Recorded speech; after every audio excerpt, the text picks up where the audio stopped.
በትምህርቱ ላይ ጥያቄ ያለውን ጥያቄ የምንቀበልበት ጊዜ ይሆናል ማለት ነው ፕሮግራሙ። እንደዛ ነው የሚሆነው ዮኒ። ስለዚህ ምንድነው የምናደርገው? ለኒቂያ መጀመሪያ አሳልፌ ሰጠውና ኒቂያ በቤተ ክርስቲያናችን ጸሎት ፕሮግራሙን ይከፍትልናል። ከከፈተ በኋላ ለኔ ይሰጣል። ከዛ እኔ 15 ደቂቃ ፕሬዘንት ካደረኩ በኋላ ከዛ ኦግስፐር ፕሬዘንት ያደርጋል። ከዛ ኒቂያ መልሶ ፕሬዘንት ያደርግና እንደዛ እናደርጋለን ማለት ነው። ኒቂያ ሰዓቱን አንተ ተረከብ። ጸጋ ይብዛላችሁ። ቴንክ ዩ ዮኒዬ። ሌሎቻችሁም እዚህ ላይ 1300 ሰዎች እንኳን ደህና መጣችሁ። በቤተ ክርስቲያናችን ውስጥ ሊተርጂካል ወይም የቅዳሴ ጸሎታችን የሚጀመርበትን ኦልሬዲ ሪካርድ የሆነ ስላለን በሱ እንቀጥላለን። ወደዛ እንሄዳለን።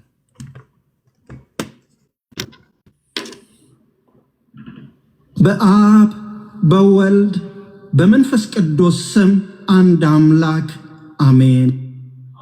አሜን። እንደምን አደራችሁ? እግዚአብሔር አምላካችንን እጅግ አድርገን እናመሰግነዋለን። ይህንን የበረከት ቀን የአምልኮን ቀን ስለሰጠ አሁን መዝሙር 464ን እንዘምራለን።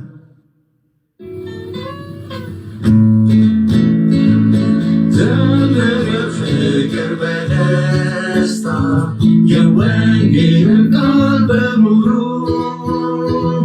ኢየሱስ ይሰጣል ይቅርታ ያንድንቅ የወንጌሉን ቃል። ዘምር ዘምር ወንጌሉን ከሁሉ የሀብት ይነምጣል። ተካፈል በእልልታ አሁን ያንድንቅ የወንጌሉን ቃል። ዘምር ኢየሱስን ወንጌል ፍርሃት ሐዘንም ይጠፋል። ራሱን የሰዋ በመስቀል ሰውን ከመሞት ያድናል። ዘምር ዘምር ወንጌሉን ከሁሉ የሀብት ይበልጣል።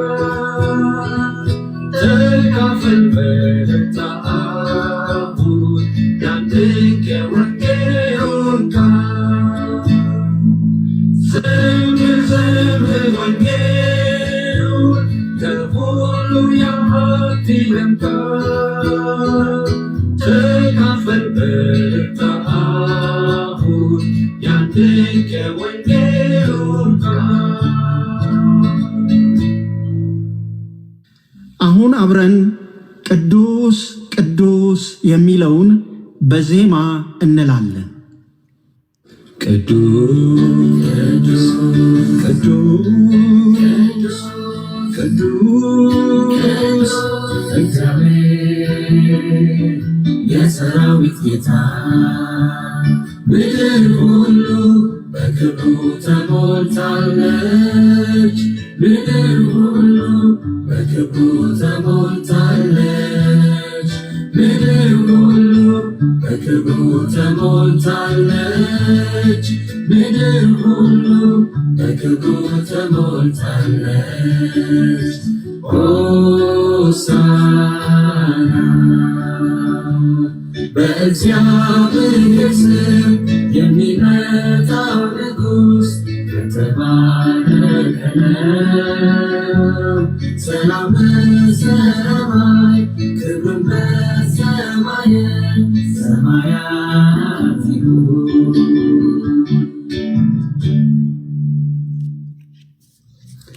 እግዚአብሔር በተቀደሰ መቅደሱ አለ፣ ዙፋኑም በሰማይ ነው። ትሑትና የተዋረደ መንፈስ ላላቸው ቅርብ ነው። አዝነው ለሚናዘዙት ይሰማል፣ ጸሎታቸውንም ያዳምጣል።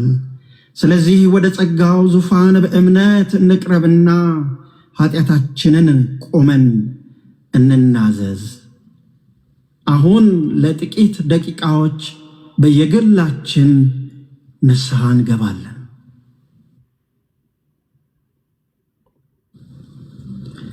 አሁን ሁላችን በአንድነት የክርስትና ሃይማኖታችንን እናስታውቅ። እኔ ሁሉን በሚችል ሰማይንና ምድርን በፈጠረ በእግዚአብሔር አብ አምናለሁ።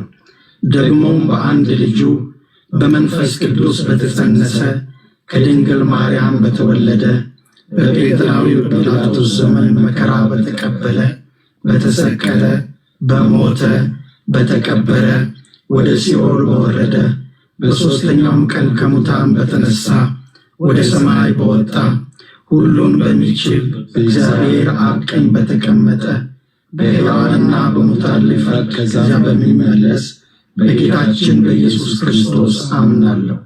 ደግሞም በመንፈስ ቅዱስ በአንዲት ቅድስት የሐዋርያት ቤተ ክርስቲያን በቅዱሳን አንድነት በኃጢአት ስርየት በሥጋ ትንሣኤ በዘላለም ሕይወት አምናለሁ።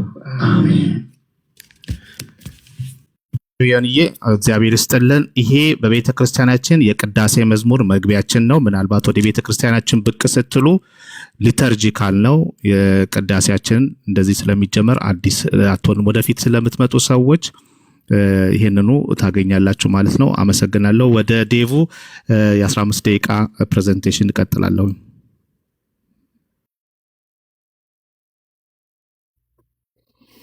እሺ መልካም ቴንኪዩ አኬ።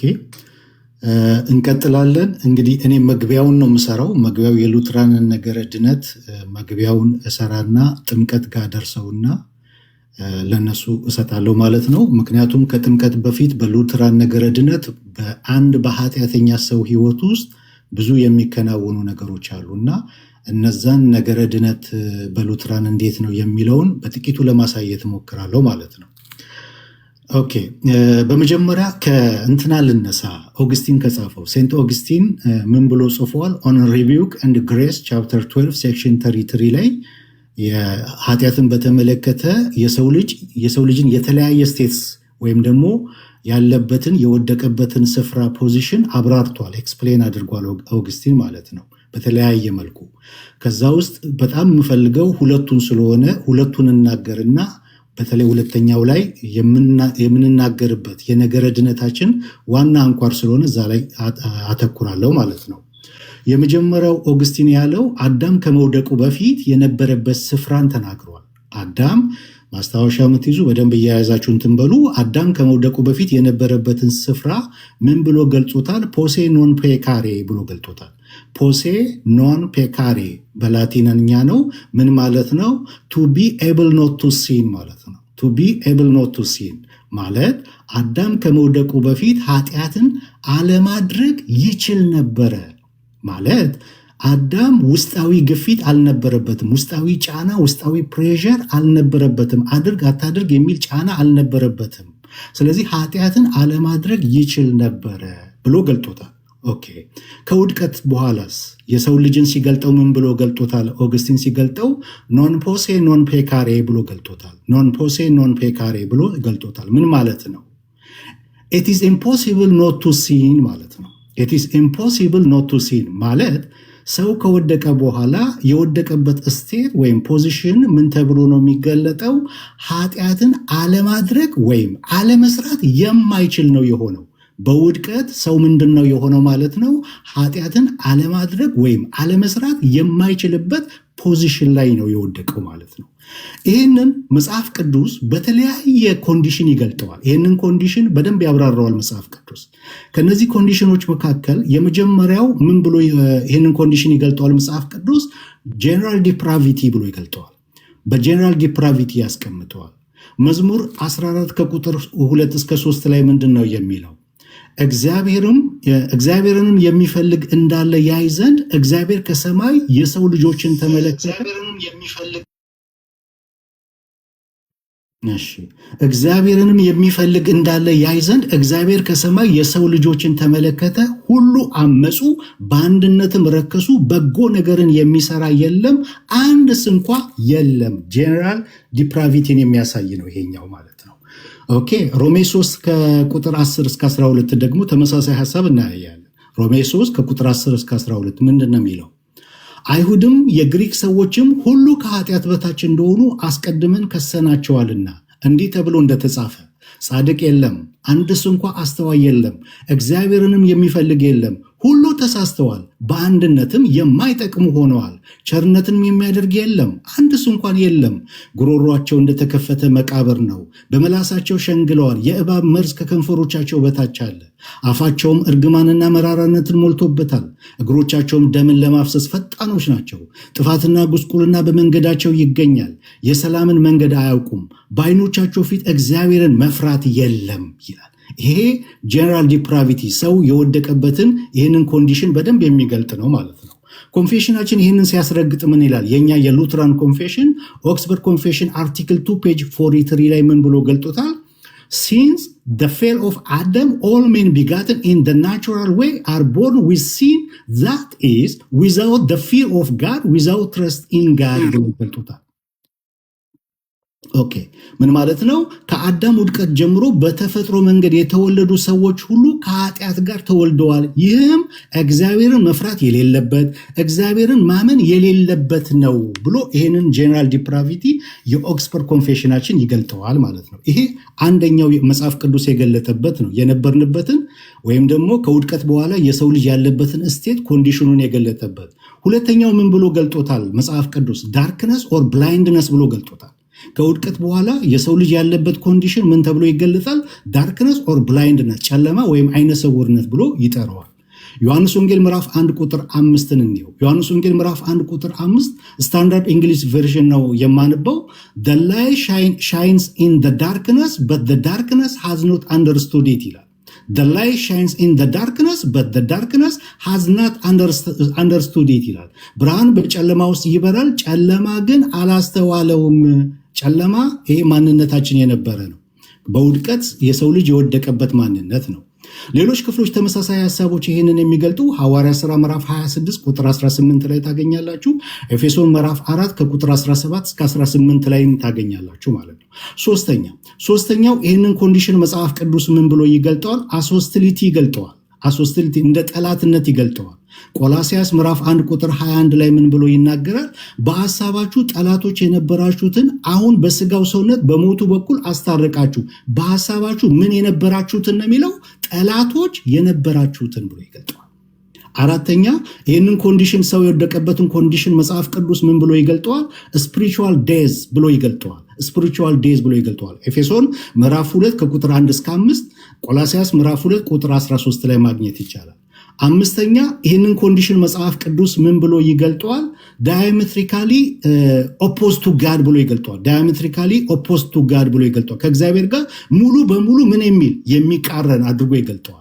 ዘፍጥረት ምዕራፍ 6 ቁጥር 5፣ ዘፍጥረት ምዕራፍ 8 ቁጥር 21፣ ገላትያን ምዕራፍ 5 ቁጥር 17 እና ቁጥር 24፣ ያዕቆብ ምዕራፍ 1 ቁጥር 14፣ ሮሜ ምዕራፍ 7 ቁጥር 8 ቁጥር 21 እና ቁጥር 23 ላይ ማየት ይቻላል። ይሄንን ማለት ነው።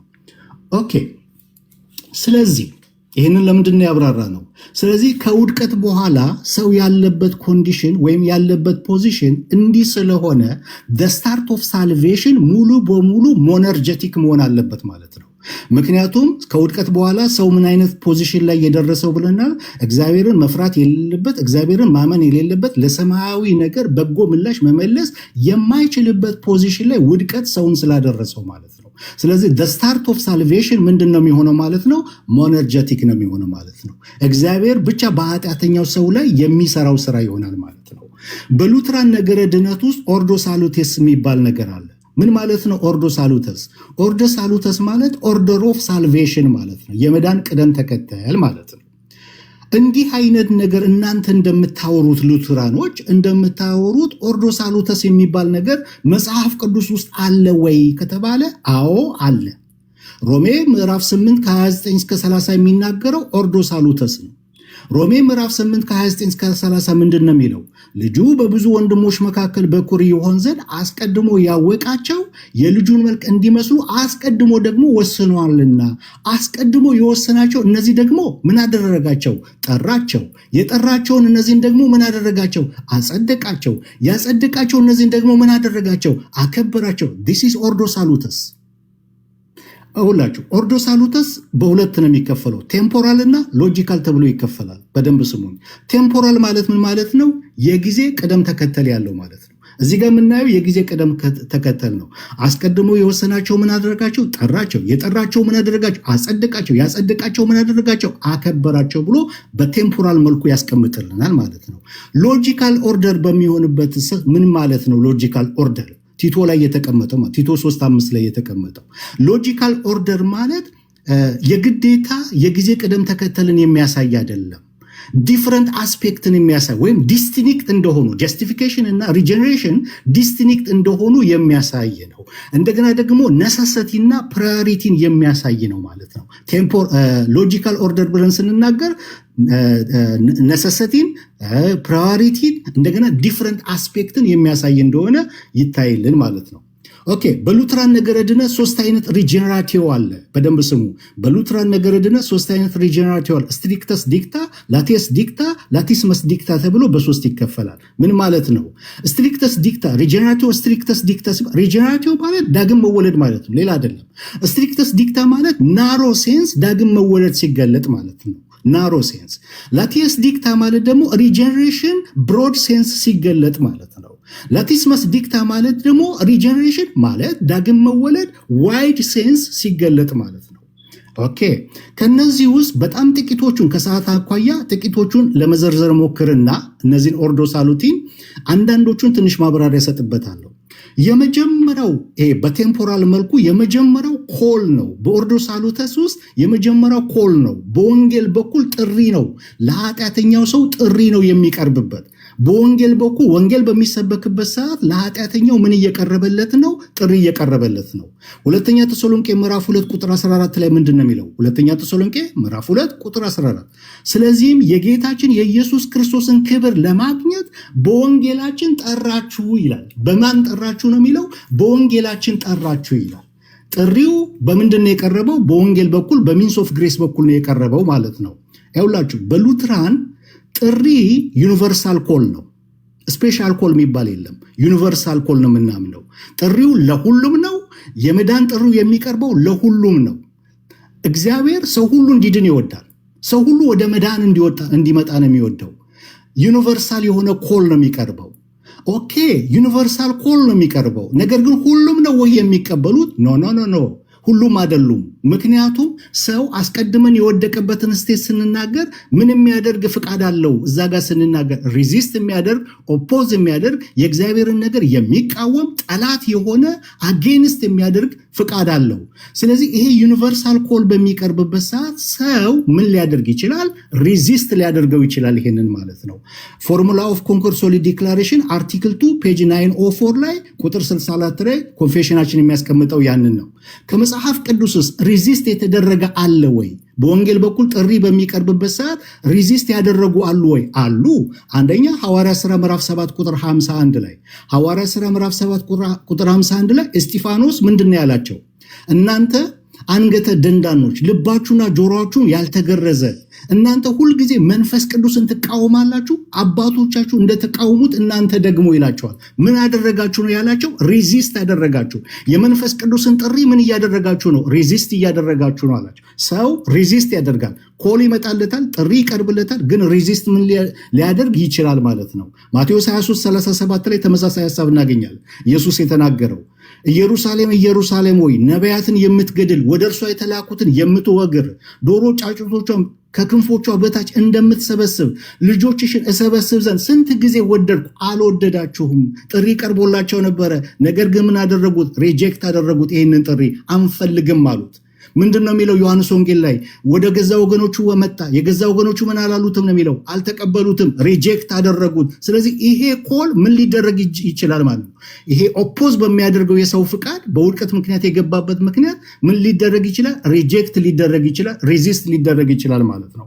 ማቴዎስ 22 ከ1 እስከ 14 ላይም የሚናገረው ኢየሱስ በምሳሌ ስለ ሰርጉ ግብዣ ተናግሯል። ጥሪ አቅርቧል። ነገር ግን ሰዎቹ ምንድን ያደረጉት? ሪጀክትን ያደረጉት። በሬን አልፈተንኩም እንደዚህ ነው እያደረጉ ያንን ጥሪ ምንድን ያደረጉት? ሪጀክትን ያደረጉት ማለት ነው። ጥሪው ለሁሉም ነው። በደንብ ስሙ። ዩኒቨርሳል ኮል ነው። ነገር ግን ሪዚስት ይደረጋል። ኢሪዚስቲብል ግሬስ አናምንም እኛ። አስ ሉትራን ሪዚስት ይደረጋል። ይሄ ጥሪ ሪዚስት ይደረጋል ብለን እናምናለን ማለት ነው። ሁለተኛ ኮንቨርሽን ነው። በኦርዶ ሳሉተስ ውስጥ ኮንቨርሽን አለ። ኮንቨርሽን ሁለት ነገር ይዟል። ሪፔንታንስ እና ፌትን ይዟል። ሪፔንታንስ እና ፌዝ። ሪፔንታንስ ኃጢአትን ሪኮግናይዝ ማድረግ ኃጢአተኛ እንደሆንን ያንን ሪኮግናይዝ ማድረግ ሲሆን ፌዝ ደግሞ ለኃጢአታችን በክርስቶስ ስራ ይቅርታን እንዳገኘን ማመን የሚለውን ያካትታል ማለት ነው። ኦኬ ሌላው የትኛው ነው? ጀስቲፊኬሽን። ጀስቲፊኬሽን እዚህ ጋር በደንብ ስሙኝ። ጀስቲፊኬሽን በስትሪክት ሴንስ ነው የምናገረው፣ በስትሪክት ሴንስ ነው። ካርል ኤድዋርድ ቡክ ኦፍ ክርስቲያን ዶግማቲክ ላይ በጻፈው መሰረት ካርል ኤድዋርድ ቡክ ኦፍ ክርስቲያን ዶግማቲክ ላይ ምን ብሎ ጽፏል? ሲነር አለ could not be regenerated in the strict sense if he were not justified ብሏል። A sinner could not be regenerated in the strict sense if he were not justified ብሏል። ስለዚህ ጀስቲፊኬሽንን እንዴት ሲያስቀድመው እናያለን ማለት ነው። ጀስቲፊኬሽን አለ። ጀስቲፊኬሽን ምንድን ነው? የኃጢአታችን ይቅርታ ማግኘት፣ ዲክሌር መደረግ፣ ነፃነህ የሚለው ነገር ዲክሌር የሚደረግበት ሂደትና የክርስቶስ ጽድቅ ኢምፑትድ የምንደረግበት ማለት ነው። ኢምፑትድ የሚቆጠርልን ማለት ነው። ያ ሌጋሊ በሆነ ተርም ፎረንሲክ በሆነ ነገር የክርስቶስ ጽድቅ ለእኛ የሚቆጠርልንና ኃጢአታችን ይቅርታ የምናገኝበት ለኃጢአታችን ይቅርታ የሚሰጥበት ሂደት ማለት ነው። ከዛ ቀጥሎ ሪጀነሬሽን አለ። ከሪጀነሬሽን ቀጥሎ ሚስቲካል ዩኒየን አለ። በሉትራን ሚስቲካል ዩኒየን መንፈስ ቅዱስ በእኛ ውስጥ ድወል የሚያደርግበት ማለት ነው። ስድስተኛ ሳንቲፊኬሽን አለ። ሰባተኛ ፐርሲቨራንስ አለ። በኦርዶ ሳሉቲ ውስጥ ማለት ፐርሲቨራንስ እዚህ ጋር ፐርሲቨራንስን ስንገልጠው ከእግዚአብሔር አኳያ ከጠሪው አኳያ ከመረጠን አኳያ አስተማማኝ ነው። ድነታችን አስተማማኝ ነው። ከእጁ የሚያወጣን የለም። ነገር ግን ይሄንን ስንል እኛ አንወጣም ማለታችን አይደለም። ድነት ፈጽሞ በምንም ተአምር አይታጣም እያልን አይደለም። ድነት በአፖስታሲ ሊታጣ ይችላል። ድነት ሰው ክዶ ሊወጣ ይችላል። ይህንን መጽሐፍ ቅዱስ ያስቀምጠዋል። የትኛው ጋር? ሁለተኛ ጢሞቴዎስ ምዕራፍ 2 ቁጥር 12 ላይ ብንጸና ከእርሱ ጋር ደግሞ እንነግሳለን፣ ብንክደው እርሱ ደግሞ ይክደናል። ይሄ ኢፍ ነው። ልብ በሉ። ብንጸና ከእርሱ ጋር ደግሞ ምን እንላለን? እንነግሳለን። ብንክደው እሱ ደግሞ ይክደናል። ሰው በክደት ድነቱን ሊያጣ ይችላል ማለት ነው። ስለዚህ እዚህ ቦታ ላይ ፐርሲቨራንስ ስንል ከአዳኙ አንጻር ከጠሪው አንጻር አስተማማኝ ነው ድነታችን። ነገር ግን ሰው በክደትና ይሄ ሞርታል ሲን የሚባል ነገር አለ። በዛ ውስጥ ከጸናና ከሄደ ድነቱን ሊያጣ ይችላል ብለን እናምናለን። የመጨረሻው በኦርዶ ሳሉቲ ውስጥ ግሎሪፊኬሽን ነው። ግሎሪፊኬሽን እንግዲህ ፋይናል ስቴጅ ነው። የኦርዶ ሳሉቲስ ፋይናል ስቴጅ ነው። ከዚህ ዓለም ባሻገር የሚፈጸም እያንዳንዱ ኦርዶ ሳሉቲን በምናብራራበት ሰዓት ጎሉና አልቲሜት ጎሉ ለግሎሪፊኬሽን ነው። የመዳናችን አልቲሜት ጎል ከሲኦል ለመዳን አይደለም። በደንብ ስሙኝ። የመዳናችን አልቲሜት ጎል ከሲኦል ለመዳን አይደለም። የመዳናችን አልቲሜት ጎል ጠጅና አረቄ ለማቆም አይደለም። የመዳናችን አልቲሜት ጎል ክርስቶስን ለመምሰል ነው። አልቲሜት ጎሉ እግዚአብሔር በወንጌሉ የጠራን ዋናው አልቲሜት ጎሉ የጌታችን የኢየሱስ ክርስቶስን ክብር ታገኙ ዘንድ ነው የተባለው። የተጠራ ነው ለክብር ነው። ክብር ምንድን ነው? ዶክሳና ካቦድ ብሎ ይገልጸዋል። የግሪኩ ዶክሳ፣ የዕብራይስጡ ደግሞ ካቦድ ብሎ ይገልጸዋል። የክርስቶስን ክብር ኢሜጅ፣ ያ የክርስቶስን መልክ እናገኝ ዘንድ ክርስቶስን እንመስል ዘንድ ነው ማለት ነው። ስለዚህ ግሎሪፊኬሽን ፋይናል ስቴጅ ነው ማለት ነው። አሁን ይህንን ሁሉ ኦርዶ ሳሉተስ ለምንድን ነው ያብራራው ወንድም ዳዊት ካላችሁ፣ አሁን ላመጣላችሁን ወደ ጥምቀት አንደርድሬው ላመጣ ነው ፋይናሉና ለነሱን ለመስጠት ማለት ነው። ታዲያ በሪጀነራቲዮ ላይ ሪጀነሬሽን ከተካሄደ፣ ጀስቲፊኬሽን ከተካሄደ፣ ሳንቲፊኬሽን ከተካሄደ፣ ዶናቲዮ ፊዴ ከተካሄደ፣ ይሄ ሁሉ ከተካሄደ ጥምቀት ታዲያ ለእናንተ ለሉትራን ምንድን ነው ተብሎ መጠየቅ አለበት። ይሄ የኖርማል ሰው ጥያቄ ነው፣ መጠየቅ አለበት። ምንድን ነው ለእናንተ ጥምቀት? ለሉትራኖች ጥምቀት ምንድን ነው? በደንብ ስሙን። እንግዲህ ለእኛ ለሉትራኖች ጥምቀት ምንድን ነው? በጥምቀት ሪጀነሬሽን አለ ብለን እናምናለን። በጥምቀት የኃጢአት ስርየት አለ ብለን እናምናለን። ጥምቀት ክርስቶስን የምንለብስበት ነው ብለን እናምናለን። ጥምቀት ከክርስቶስ ጋር አንድ የምንሆንበት ነው ብለን እናምናለን። ጥምቀት እነዚህን ሁሉ ነገሮች ያቀፈ፣ እነዚህን ሁሉ ግሬሶች ያቀፈ ነው ብለን እናምናለን። ታዲያ በፊት የተካሄደውስ ብላችሁ ካላችሁ በደንብ ስሙኝ። አንደኛ ሉተር ወርክ ቮሊዩም 37 ላይ ሉተር እንደዚህ ብሏል። ሉተር ወርክ ቮሊዩም 37 ላይ ምን ብሏል? through the word the forgiveness of sin achieved on the cross is distributed and given to us in baptism and sacrament of the altar ብሎ ይናገራል። እደግመዋለሁ through the word the forgiveness of sins achieved on the cross distributed and given to us in baptism and sacrament of the altar ይላል። በቃሉ አማካኝነት በመስቀል ላይ የተገኘው የኃጢአት ይቅርታ በጥምቀትና በቅዱስ ቁርባን ይከፋፈልና ይሰጠናል። ጥምቀት ዲስትሪቢዩት የሚደረግልን ነው። በመስቀሉ ላይ የተሰራው የኃጢአት ይቅርታ ማንኛውም ቪክተሪ በሙሉ ዲስትሪቢዩት የሚደረግልን ያንን ጸጋ ምን የምንልበት ነው የምንቀበልበት ነው ለኛ ለሉተራኖች። ሁለተኛ ሌላ አንድ ስኮላር ልጥቀስላችሁ። ሰከንድ ሉተር የሚባል ስኮላራችን ነው። ሃይ ሉተራን ስኮላር ውስጥ የሚጠቀስ ነው። ማርቲን ኬሜኔዝ ይባላል። ማርቲን ኬሜኔዝ ያለውን ልጥቀስላችሁ። ኤግዛሚኔሽን ኦፍ ዘ ኮንስል ኦፍ ትሬንት ፓርት 2 ላይ ምን ብሎ ጽፏል? አንድ የላቲን ወርድ ተጠቅሟል። ኦብሲግናቲዮ ብሎ ተጠቅሟል። ኦብሲግናቲዮ ጥምቀት ማለት ኦብሲግናቲዮ ነው አለ። ምን ማለቱ ነው? ማርቲን ኬሜኔዝ ምን ማለቱ ነው? እንዲህ ማለት ነው። ኦብሲግናቲዮ ማለት ሲሊንግ ኦር ጋራንቲንግ ማለት ነው። ምን ማለት ነው? ጥምቀት ሲል የምንደረግበት ያ በስናምን የተሰጠን ነገር በሙሉ ሲል የሚደረግበትና ዋስትናን የሚሰጥ ነው። ዋስትና ጋራንቲንግ ነው ጥምቀት ለኛ።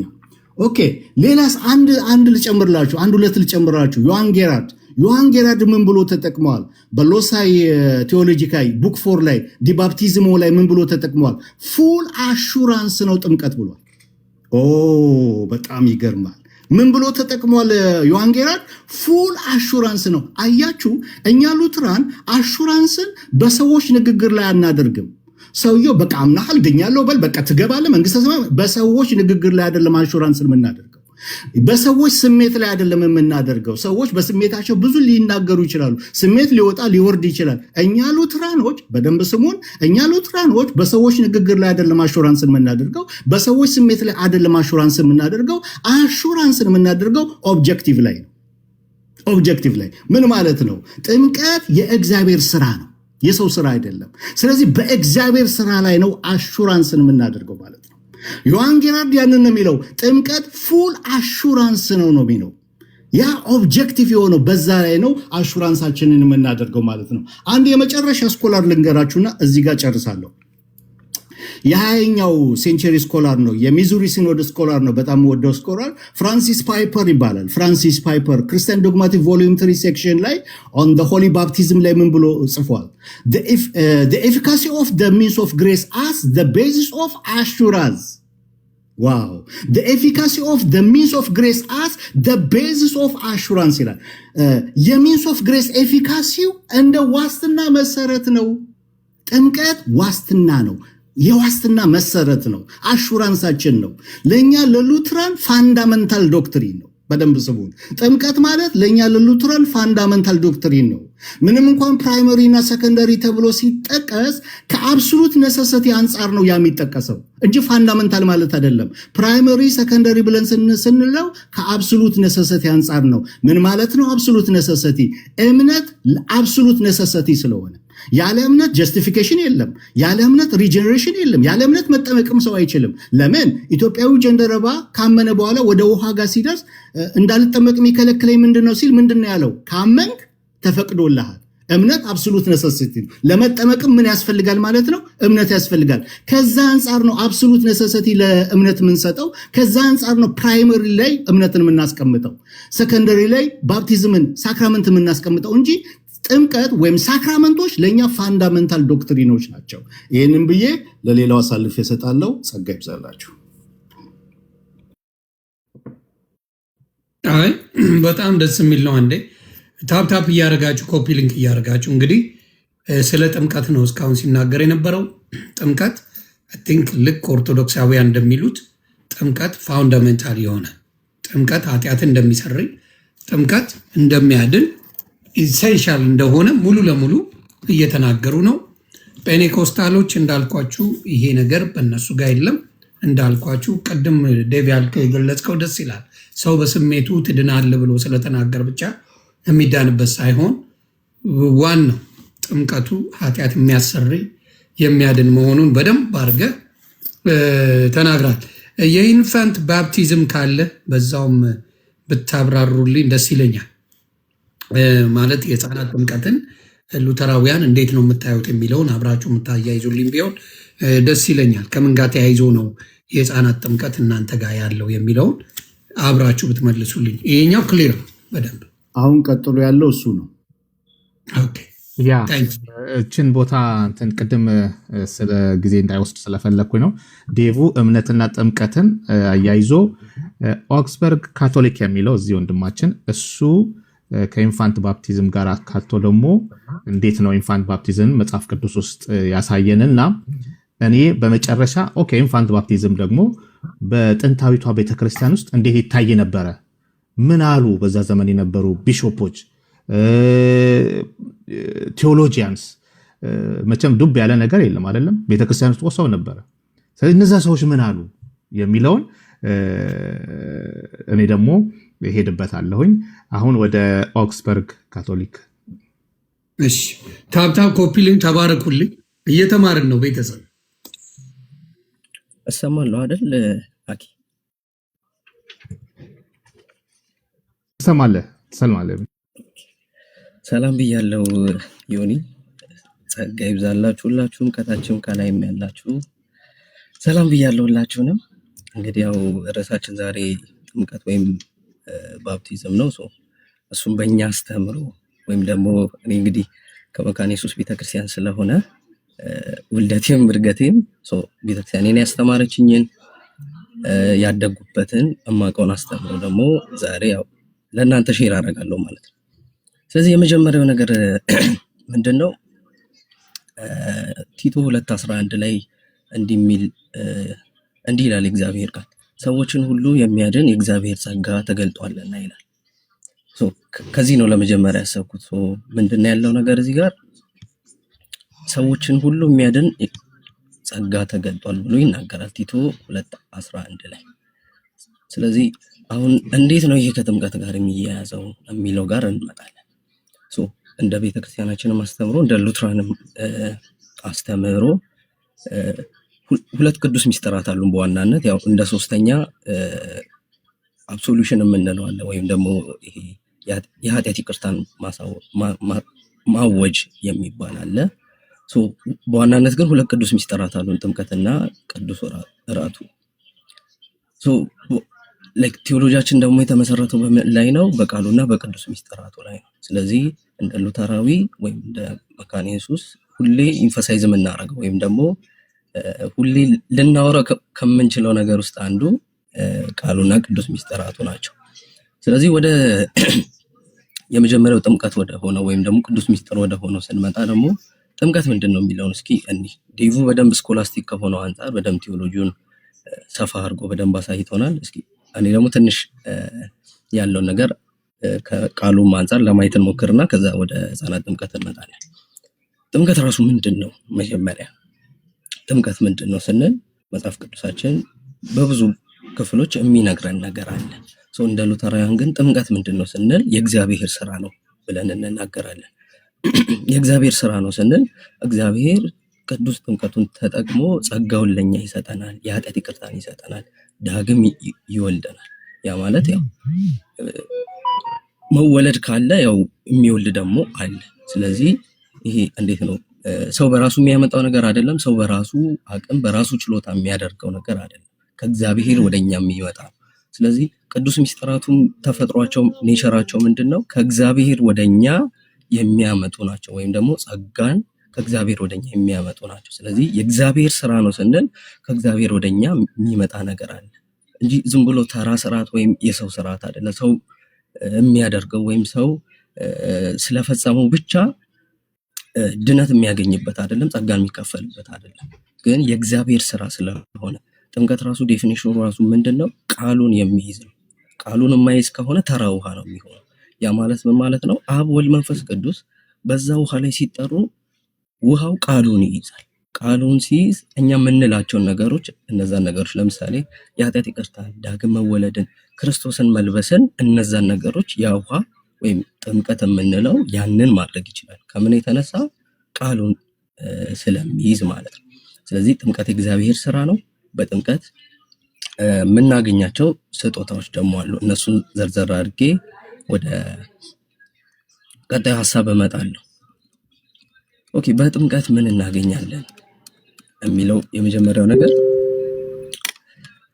አንደኛ ጴጥሮስ 3:20 ላይም አንደኛ ቆሮንቶስ 6:11 ላይ አንደኛ ቆሮንቶስ 6:11 ሐዋርያት ሥራ 2:38 ላይ የምናየው ነገር አለ። የኃጢአት ይቅርታን እናገኛለን በጥምቀት ከእግዚአብሔር ቃልና ከመንፈስ ቅዱስ ደግሞ ዳግም እንወለዳለን ብለን እናምናለን። ስለዚህ በጥምቀት ደግሞ ሪጀነሬሽን አለ፣ ዳግም መወለድ አለ፣ የእግዚአብሔር ልጅ መሆን አለ፣ አዲስ ማንነትን ደግሞ መቀበል አለ። ዮሐንስ 3:5 ላይ እንደሚለው ሰው ከውሃና ከመንፈስ ካልተወለደ በቀር የእግዚአብሔርን መንግስት ሊወርስ አይችልም ብሎ መጽሐፍ ቅዱስ በግልጽ ይናገራል። ቲቶ 3:5 ላይ ብናየው በእንግሊዘኛው እንደውም ምን ይለዋል? the washing of regeneration ይለዋል ቲቶ 3:5 ላይ፣ ገላትያ 6:15፣ ሁለተኛ ቆሮንቶስ 5:17 ላይ። ስለዚህ ሌላኛው ቤኔፊት ምንድነው? የአዲስ ህይወትና ማንነት መለያ ማህተም ነው። በቃ ማህተም ነው የሚመታለን። ይሄ ወደ ክርስትና ህይወት የመግቢያ በር ነው ማለት ነው ጥምቀት። ስለዚህ በጥምቀት ክርስቶስ እንለብሳለን። እኛነታችን በክርስቶስ ኢየሱስ ውስጥ ይሰወራል ማለት ነው።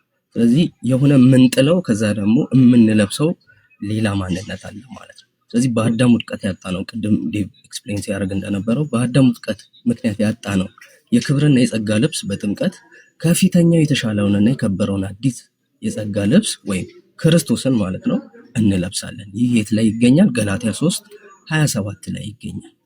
ስለዚህ የኃጢአት ይቅርታ እናገኝበታለን፣ ዳግም እንወለድበታለን፣ ክርስቶስን እንለብስበታለን። ወደ እግዚአብሔር መንግስት ደግሞ ወይም ወደ ክርስትና የምንገባበት ምንድነው? በር ነው ማለት ነው። እና ደግሞ ሰማያዊን ርስት ለመውረሳችን ደግሞ ማህተም ነው። በቃ የመንፈስ ቅዱስ ማህተም ነው፣ ማረጋገጫን የምንቀበልበት ነው። ከክርስቶስ ጋር አብረን ሞተን የምንነሳበት ነው። ሮሜ 6:3-5 ባለው ላይ እንደሚያስቀምጠው። ስለዚህ ጥምቀት ምንን ይይዛል? ትእዛዝ አለው። ማቴዎስ 28:19 ላይ ወደ ዓለም ሁሉ ሂዱ፣ ወንጌልን ለፍጥረት ሁሉ ስበኩ፣ በአብ በወልድ በመንፈስ ቅዱስ ስም እያጠመቃችኋቸው ያዘዝኳችሁንም እያስተማራችኋቸው ደቀ መዛሙርት ያደርጓቸው ብሎ ጌታችን መድኃኒታችን ኢየሱስ ክርስቶስ በማቴዎስ 28:19 ላይ ወደ ሰማይ ከማረጉ በፊት ለደቀ መዛሙርቱ የሰጠው ትእዛዝ እንደሆነ እናያለን። ስለዚህ የጌታን ትእዛዝ ይዛል ጥምቀት። የተስፋን ቃል ይይዛል። ምን የሚለው? ሐዋርያት ሥራ 2:38 ላይ ሄደን ብናይ የተስፋው ቃል ለእናንተና ለልጆቻችሁም ነው ብሎ ይናገራል። የተስፋው ቃል ምንድነው? የኃጢአት ይቅርታን የምናገኝበት፣ ዳግም የምንወለድበት። ያ በምን ላይ የተመሰረተ ነው? በክርስቶስ ኢየሱስ የመስቀል ስራ ላይ የተመሰረተ ነው። ስለዚህ ጥምቀት ተራ ውሃ ብቻ አይደለም። መስቀል ላይ የተሰራው ስራ የኛ የሚሆንበት፣ መስቀል ላይ ክርስቶስ የሰራው ስራ የኛ የሚሆንበት፣ እሱን የምንለብስበት፣ ያንን የኃጢአት ይቅርታ የምንቀበልበት ስለሆነ ጥምቀት ተራ ውሃ ሊሆን አይችልም። ጥምቀት ላያድን አይችልም። ለምን? ማዳን እግዚአብሔር ከሆነ፣ ስጦታ ወይም ደግሞ ጸጋ ከእግዚአብሔር ከሆነ፣ መጽሐፍ ቅዱስ ደግሞ እንደሚናገረው ጥምቀት ያድን ነው፣ ሴፍቲ ነው የሚለው አንደኛ ጴጥሮስ 3:21 ላይ። ስለዚህ ማዳን ከእግዚአብሔር ከሆነ፣ ጥምቀት ደግሞ የሚያድን ከሆነ፣ በጥምቀት ውስጥም ደግሞ ማነው እያዳነ ያለው? እግዚአብሔር ነው። ለምን? ከእግዚአብሔር ውጭ ማዳን የሚችል የለም። ልጁ ኢየሱስ ክርስቶስ ከሰራው ስራ ውጭ። ለምን? መጽሐፍ ቅዱስ ምንድን ነው የሚለው? ከጌታችን ከኢየሱስ ክርስቶስ ውጭ የኃጢአት ስርየት እንደሌለ በግልጽ ያስቀምጣል። ስለዚህ የኃጢአት ስርየትን ታዲያ ዝም ብለን በውሃ ብቻ ነው የምናገኘው? አይደለም፣ ክርስቶስ ኢየሱስ በሰራው ስራ።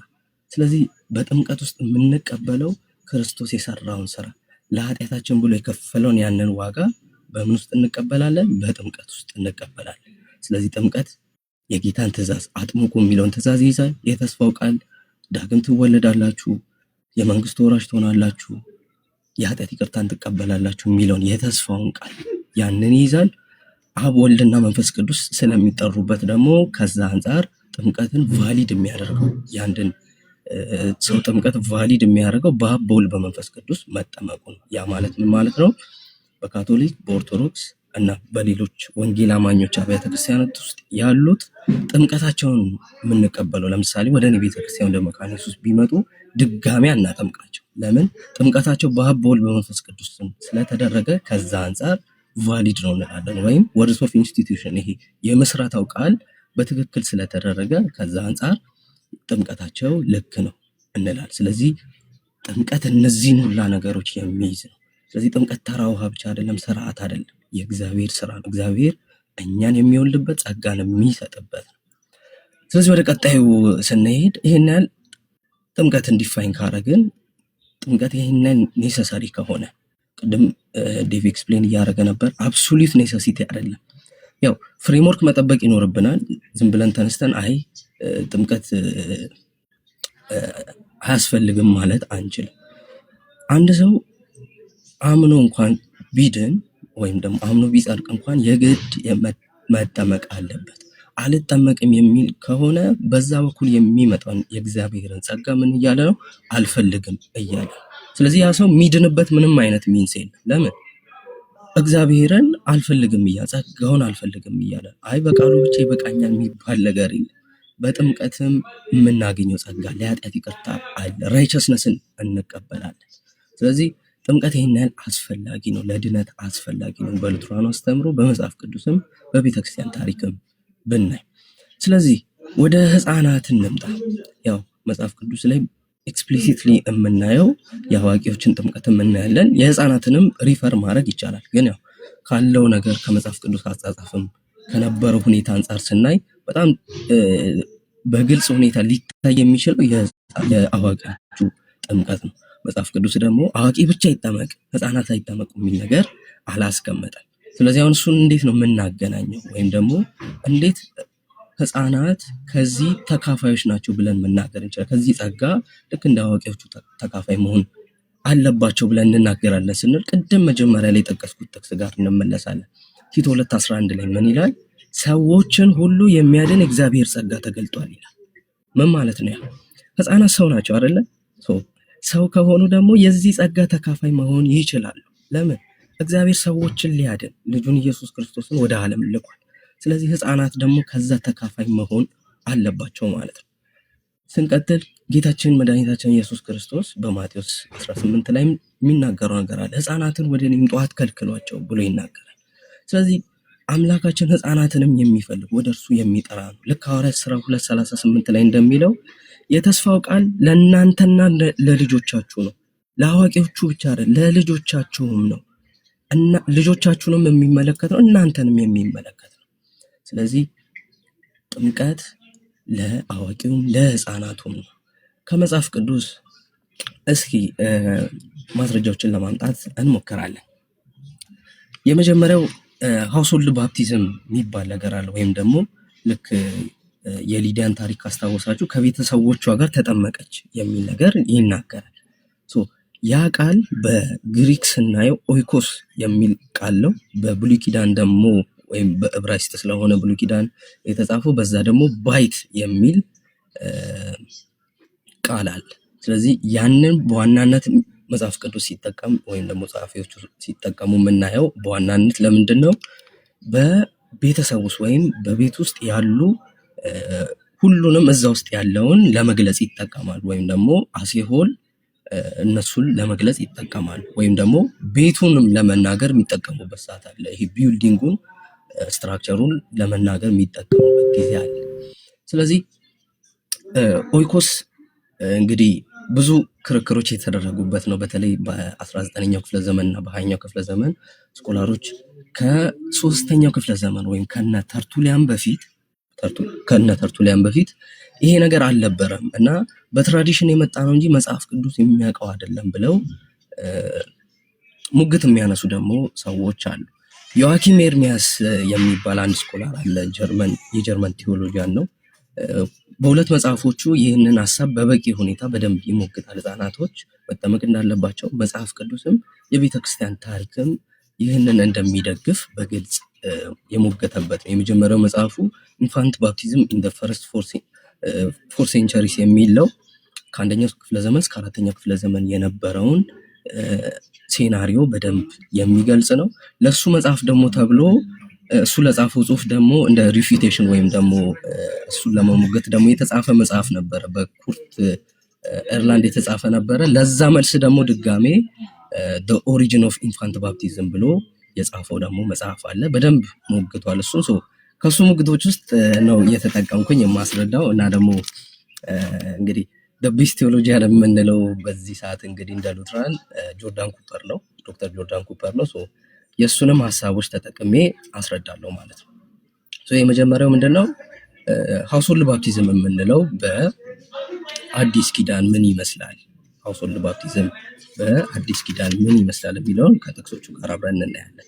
የመጀመሪያው አንደኛ ቆሮንቶስ 1:16 ላይ ያለው የእስጢፋኖስ ወይም ስቴፋኖስ የምንለው የእሱ ቤተሰቦች ናቸው። ከዛ ደግሞ የሊዲያ አለ ቅድም ያልኩት ማለት ነው ሐዋርያት ሥራ ምዕራፍ 16 ቁጥር 15 ላይ።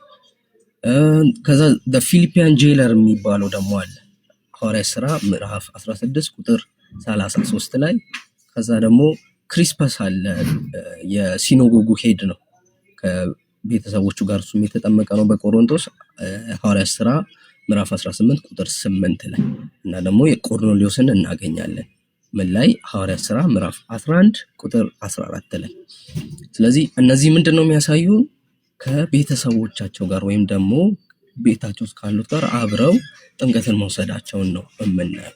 ያ ማለት ኦይኮስ የሚለው ቃል የሚያመለክተው ቤት ውስጥ ያሉትን ነው። በብሉይ ኪዳን ደግሞ ባይት ነው ካልን ቤት ውስጥ ደግሞ ህፃናት ይገኛሉ።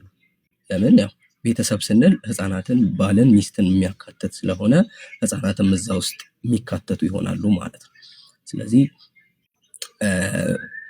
በተለምዶ ደግሞ እንዴት ነው በአይሁዳውያን ሂስትሪ ወይም ብናይ ያለው ነገር ምንድነው? የቤተሰቡ መሪ እንዴት ነው የቤቱ መሪም ከመሆኑ የተነሳ በሱ እምነት ነው ቤተሰቡም የሚለወጠው። ለምሳሌ ወደ ክርስትና ቢመጣ የቤቱ አባወራ በቤት ውስጥ ያሉትም እንደዛው ወደ ክርስትና ይመጣሉ። ስለዚህ ይሄን ደግሞ ከየት ማየት እንችላለን ካልን ያው ቀደም በጠቀስኳቸው ጥቅሶች ላይ ማየት ይቻላል። ሐዋርያት ሥራ ምዕራፍ 16 ከቁጥር 30 እስከ 34 ላይ ባለው ማየት ይቻላል። ዮሐንስ 4 ላይም ያለ ታሪክም አለ።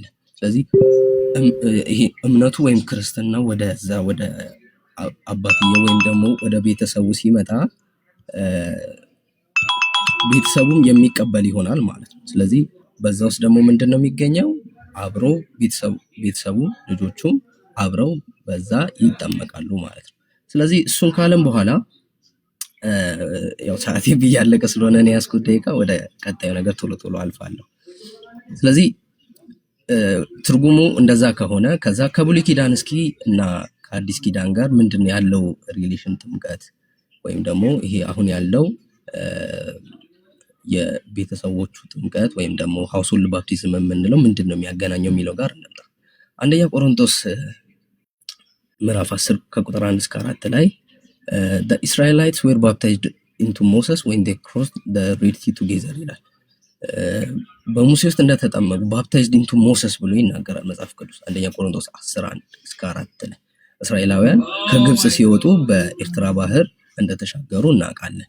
ስለዚህ ልጆቻቸውንም ይዘው ነው ማለት ነው የሚሻገሩት። ስለዚህ ደግሞ መጽሐፍ ቅዱስ ላይ እንደሚያሳየን ያ የመዳን ምልክት እንደሆነ በዛ በውሃ ውስጥ አልፈው መሻገራቸው ከዛ ከፈርዖን ሰራዊት ማምለጣቸው መዳን እንደሆነ በግልጽ ስለሚያስቀምጥ ከዛ አንፃር ልጆችም እዛ ውስጥ የተካተቱ ናቸው። ለምን? ልጆቻቸውን ይዘው ነው በዛ ውስጥ እያለፉ የነበረው።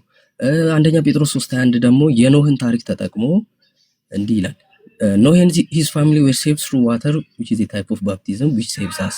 ስለዚህ በአንደኛ ጴጥሮስ 3:21 ላይ ደግሞ ኖህን ምሳሌ አድርጎ ከልጆቹ ጋር አብሮ መዳኑ ከቤተሰቡ ጋር አብሮ መዳኑንም በዛ ውስጥ እናገኛለን።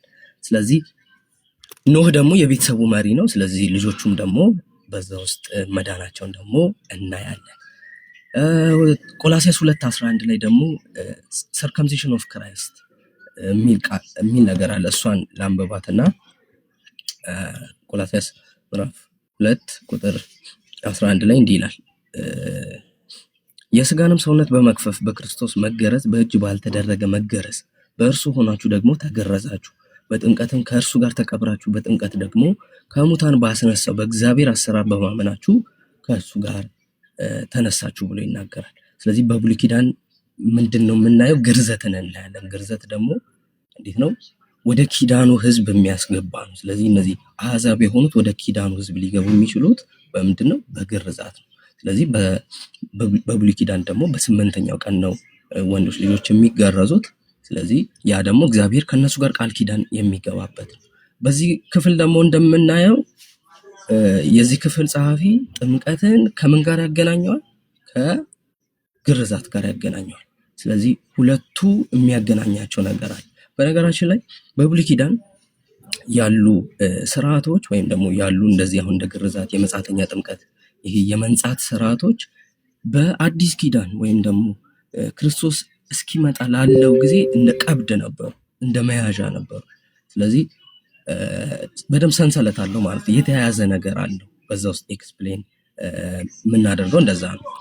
ኦኬ እያጠናቀቅ ስለዚህ ግርዛትን ከምን ጋር ያገናኘዋል መጽሐፍ ቅዱስ? ከጥምቀት ጋር ያገናኘዋል። የሚገናኝ ካራክተር ስላላቸው። ስለዚህ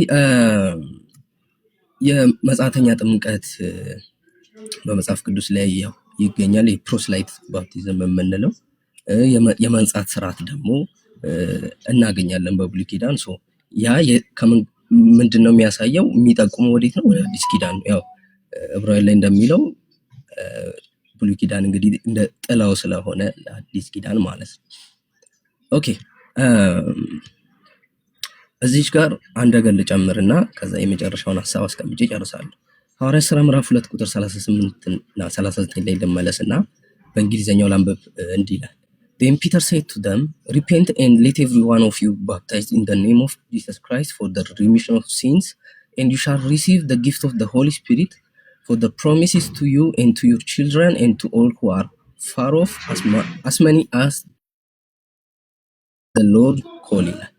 ስለዚህ ንስሐ ግቡ፣ ኃጢአታችሁ የሚሰረይ ዘንድ እያንዳንዳችሁ በኢየሱስ ክርስቶስ ስም ተጠመቁ፣ የመንፈስ ቅዱስንም ስጦታ ትቀበላላችሁ ብሎ ይናገራል። የተስፋው ቃል ደግሞ ለእናንተና ለልጆቻችሁ በሩቅም ላሉት ነው ብሎ በአማርኛው ደግሞ ያንን ይናገራል። ስለዚህ ሁለት ነገሮች አሉ እዚህ ጋር ማየት ያለብን።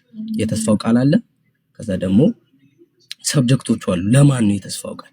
ስለዚህ ህፃናት መጠመቅ ያለባቸው ለምንድን ነው? ድነትን እግዚአብሔር የሚሰጥ ከሆነ ህፃናት ደግሞ ሰው ከሆኑ ያ ድነት ደግሞ ይገባቸዋል። ለምን? ህፃናትን ወደ እኔ አትከልክሉ ብሎ ተናግሯል ክርስቶስ። ስለዚህ ህፃናትን የሚወድ ነው። ሰው ደግሞ ከውሃና ከመንፈስ ካልተወለደ እግዚአብሔርን መንግስት ሊወርስ አይችልም ብሎ ይናገራል። ስለዚህ በጌታችን ትእዛዝ በመጽሐፍ ቅዱስ ደግሞ ምሪት መሰረት ህፃናት ደግሞ መጠመቅ እንዳለባቸው በደንብ እናምናለን። ከታሪክ አንጻር ያለውን ነገር በተወሰነ መልኩ ነካ ነካ ለማድረግ ልሞክርና እጨርሳለሁ። ኦኬ ከታሪክ አንጻር እንሄዳለን።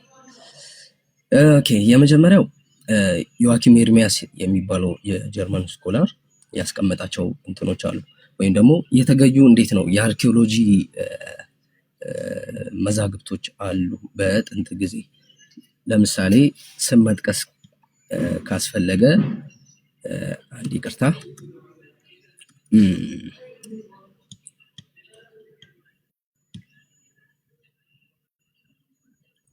ዮኒ ድምጽ ማሰማት ካለብህ በመሃል ትንሽ እንትን ብለህ ማለት ትችላለህ።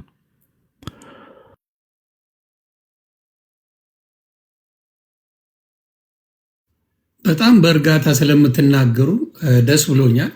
እርጋታችሁ ራሱ ማንነታችሁን ይገልጻልና በጣም ነው የማመሰግነው። እውነት ለመናገር እርጋታችሁ እናንተ ውስጥ ያለው ነገር ትልቅ እንደሆነ ያሳያልና ተባረኩልኝ። ቀጥሉ። ታፕ ኮፒ ሊንክ እያደረጋችሁ ስሙ። በጣም ትልቅ ልዩነት ከፔንቴኮስታል ጋር እንዳለ እየተማራችሁ ነው። በጣም እናያለው ሰዎች እንድታቁ በእነሱ ስም በሉተራን ስም ምን እያደረጉ እንደነበረ ከቨር አድርገዋቸው ብዙ ነገር ሲሰሩባቸው እንደነበረ የምታዩት ነው። ዛሬ ይህንን ነገር በደንብ ስለምታዩ ደስ ብሎኛል። ተባረኩ። ቀጥሉ። እሺ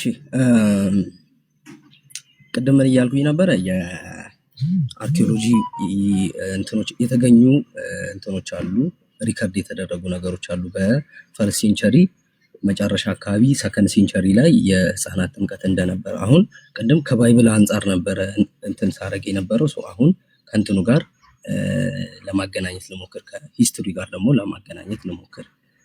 ዮአኪም ኤርሚያስ የሚጠቀመው ነገር አለ። ምንድነው የሚጠቀመው? ይሄ ክሮኖሎጂካል ኦርደሩን በደንብ ለማስቀመጥ ይሞክራል በመጽሐፉ ላይ። ከየት ነው የሚጀምረው? ከአንደኛ ቆሮንቶስ 1:16 which is ከ54 ዓመተ ምህረት ወይም ደግሞ 54 ኤዲ ይጀምርና ከዛ 75ኛው ላይ ይሄድ 75ኛው ዓመተ ምህረት ላይ ስንመጣ ደግሞ የሐዋርያት 238ን እያረገ ከዛ 112 117 እያለ ዓመተ ምህረቱን በዛ ዘመን ላይ ያሉት ሪከርዶች ያው ያን ያህል ክሊር አይደሉም እስከ ሁለተኛው ሴንቸሪ። ከዛ በኋላ ነው በደንብ ክሊር የሆነ ነገር ማግኘት የምንችለው፣ ግን ስቲል ኤቪደንሶች አሉ። ለምሳሌ አሪስታይደስ ኦፍ አቴንስ የሚባል አለ፣ አፖሎጂው ላይ የጻፈው አለ። እሱን ቀጥያ አነባለሁ። አንዴ ኦርደሩን ልጨርስና እሱ በ117ኛው ዓመተ ምህረት ከዛ ጀስቲን ማርቲር በ150ኛው ኤዲ ፖሊካርፕ እንግዲህ የምናውቀው የቤተክርስቲያን አባት ነው። በ167ኛው ላይ ዓመተ ምህረት ላይ የሱም ሐሳብም አስቀምጧል እዚህ ላይ። ኢሬኔስ ኦፍ ሊዮንስ በ180 ኤዲ ዋናዎቹን ነው የምጠቅሰው፣ ብዙ ስላሉ እነሱን እየዘለልኩ ነው የምናገረው። ክሌመንት ኦፍ አሌክሳንድሪያ በ195 ኤዲ። ከዛ 200ኛው ላይ ስንገባ ደግሞ ዩቲኪያነስ የሚባል አለ፣ የሱ ኢንስክሪፕሽን አለ። እንዴት ነው በዛ በፈርስት ሴንቸሪ መጨረሻ በኋላ እና በሰከንድ ሴንቸሪ ላይ በህፃንነታቸው ተጠምቀው የሞቱ ያው ከተጠመቁ በኋላ ከተወሰነ ጊዜ በኋላ የሞቱ ህፃናት መቃብራቸው ላይ የተጻፈ እንትን አለ። ምንድነው ስሞች አሉ። በዚህ እድሜ ተጠምቋል፣ የክርስቲያን ቤተሰብ ነበረ የሚለው ነገር። ባፕታይዝድ የሚለው ነገር ደግሞ ይቀመጣል አንዳንዶቹ ላይ። ባፕታይዝድ የሚለው ነገር ደግሞ የሚቀመጠው ለምንድን ነው? ለተጠመቁ ሰዎች ነው የሚቀመጠው። ላልተጠመቁ ሰዎች ካቴኩመን ነው ተብሎ የሚቀመጠው። ስለዚህ ባፕታይዝድ ተብሎ ስለተቀመጠ ከዛ አንጻር ምን ማለት እንችላለን? እነዛ ህፃናት ወይም ደግሞ የህፃናት ጥምቀት በፈርስት ሴንቸሪ እና በሰከንድ ሴንቸሪ ነበር ማለት ይቻላል። ወደ በኋላ ሜቢ ጊዜ ካለኝ እንትኑ ማሳየት ይችላለሁ። ኢጂፕት ውስጥም አለ የመሚ የምንለው አለ አይደለ? ይሄ የግብጽ እንትኖች የግብጽ ሩለሮች የሚቀበሩበት ይሄ የሆነ የፈርዖን እንትን ሆኖ ላይክ እንትናቸው እንትን የሚሉበት አለና በሱ ውስጥም ደግሞ የተገኙ እንትኖች አሉ፣ የአርኪኦሎጂ ምርምሮች አሉ። በዛም ደግሞ የህፃን እንትንም ተገኝቷል። ምንድነው በዛ ውስጥ የተጠመቀች እና ደግሞ እንትኗ ምንድነው ይሄ ምንድነው የሚባለው ብቻ መሚው አለና በአንደኛው እጇ አበባ ይዛ በአንደኛው እጇ ደግሞ ክሮስ ይዛ ነው የሚታየው እንትኑ ላይ። ይሄንን ደግሞ ሄዶ እንዳየም ይናገራል ዮአኪም ኤርሚያስ። ከዛ ኦሪገንም ደግሞ ያው እንደምናውቀው በተለያዩ ሀገራት እየዞረ ደግሞ ያው ያስተምርም ስለነበር ይንቀሳቀስም ስለነበር ከዛ አንፃር በየቦታው ያያቸው ነገሮች ነበሩ። ከዛ አንፃር ኦሪገንም ደግሞ የህፃናት ጥምቀት በሰከንድ ሴንቸሪ እንደነበረ የዛን የሚጠመቁ ስለነበር አርሚ ሰዓትን ጨርሳ አላሳጥረው። እሺ አንዴ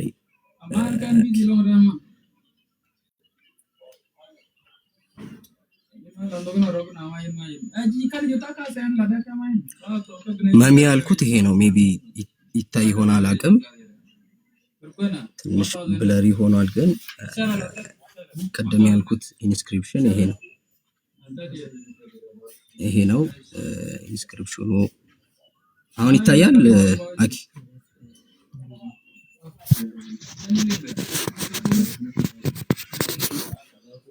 አሁን ይታያል።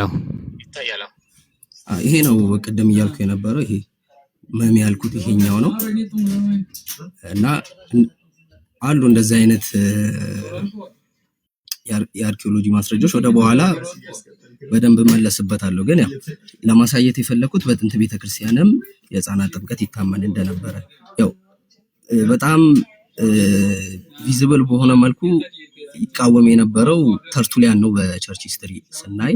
ግን ያው ሙሉ በሙሉ ይቃወማል ለማለትም ትንሽ ከባድ ነው። ያው አውቀው ተረድተውት ትንሽ ምንድነው ማገናዘብ በሚችሉበት እድሜ ይጠመቁ ነው እንጂ እሱም ያን ያህል ተቃዋሚ አልነበረም። በቤተክርስቲያን ታሪክም የምናየው ያ ነው።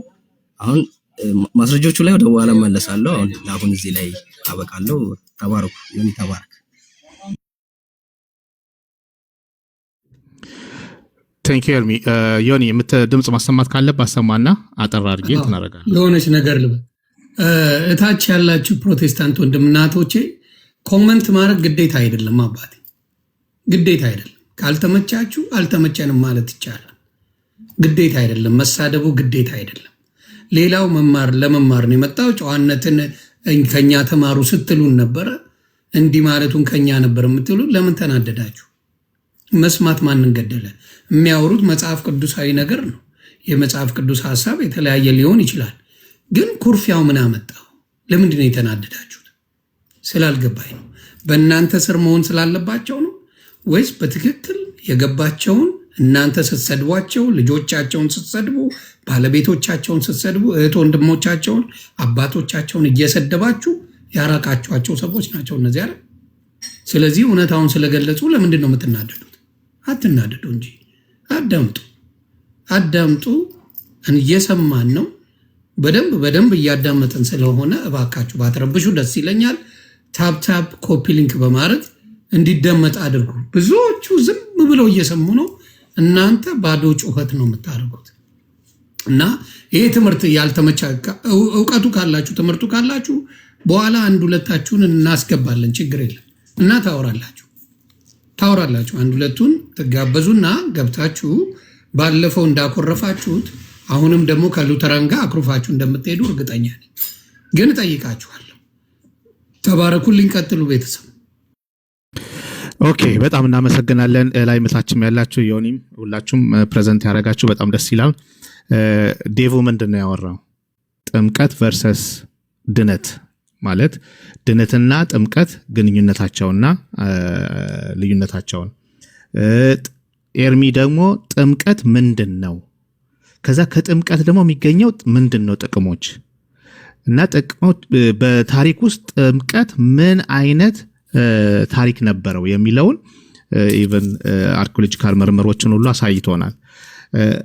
አሁን እኔ ደግሞ የቤተ ክርስቲያን አባቶች፣ መቼም ቤተ ክርስቲያን ውስጥ ሰዎች አሉ አይደለም? ሐዋርያቶች ነበሩ፣ ኢየሱስ ነበረ፣ ከዛ ሐዋርያቶች ነበሩ፣ ከሐዋርያት ቀጥሎ አሉ በቤተ ክርስቲያን። ይሄ ቤተ ክርስቲያን የሆነ ቦታ ላይ ዱብ ያለ አይደለም።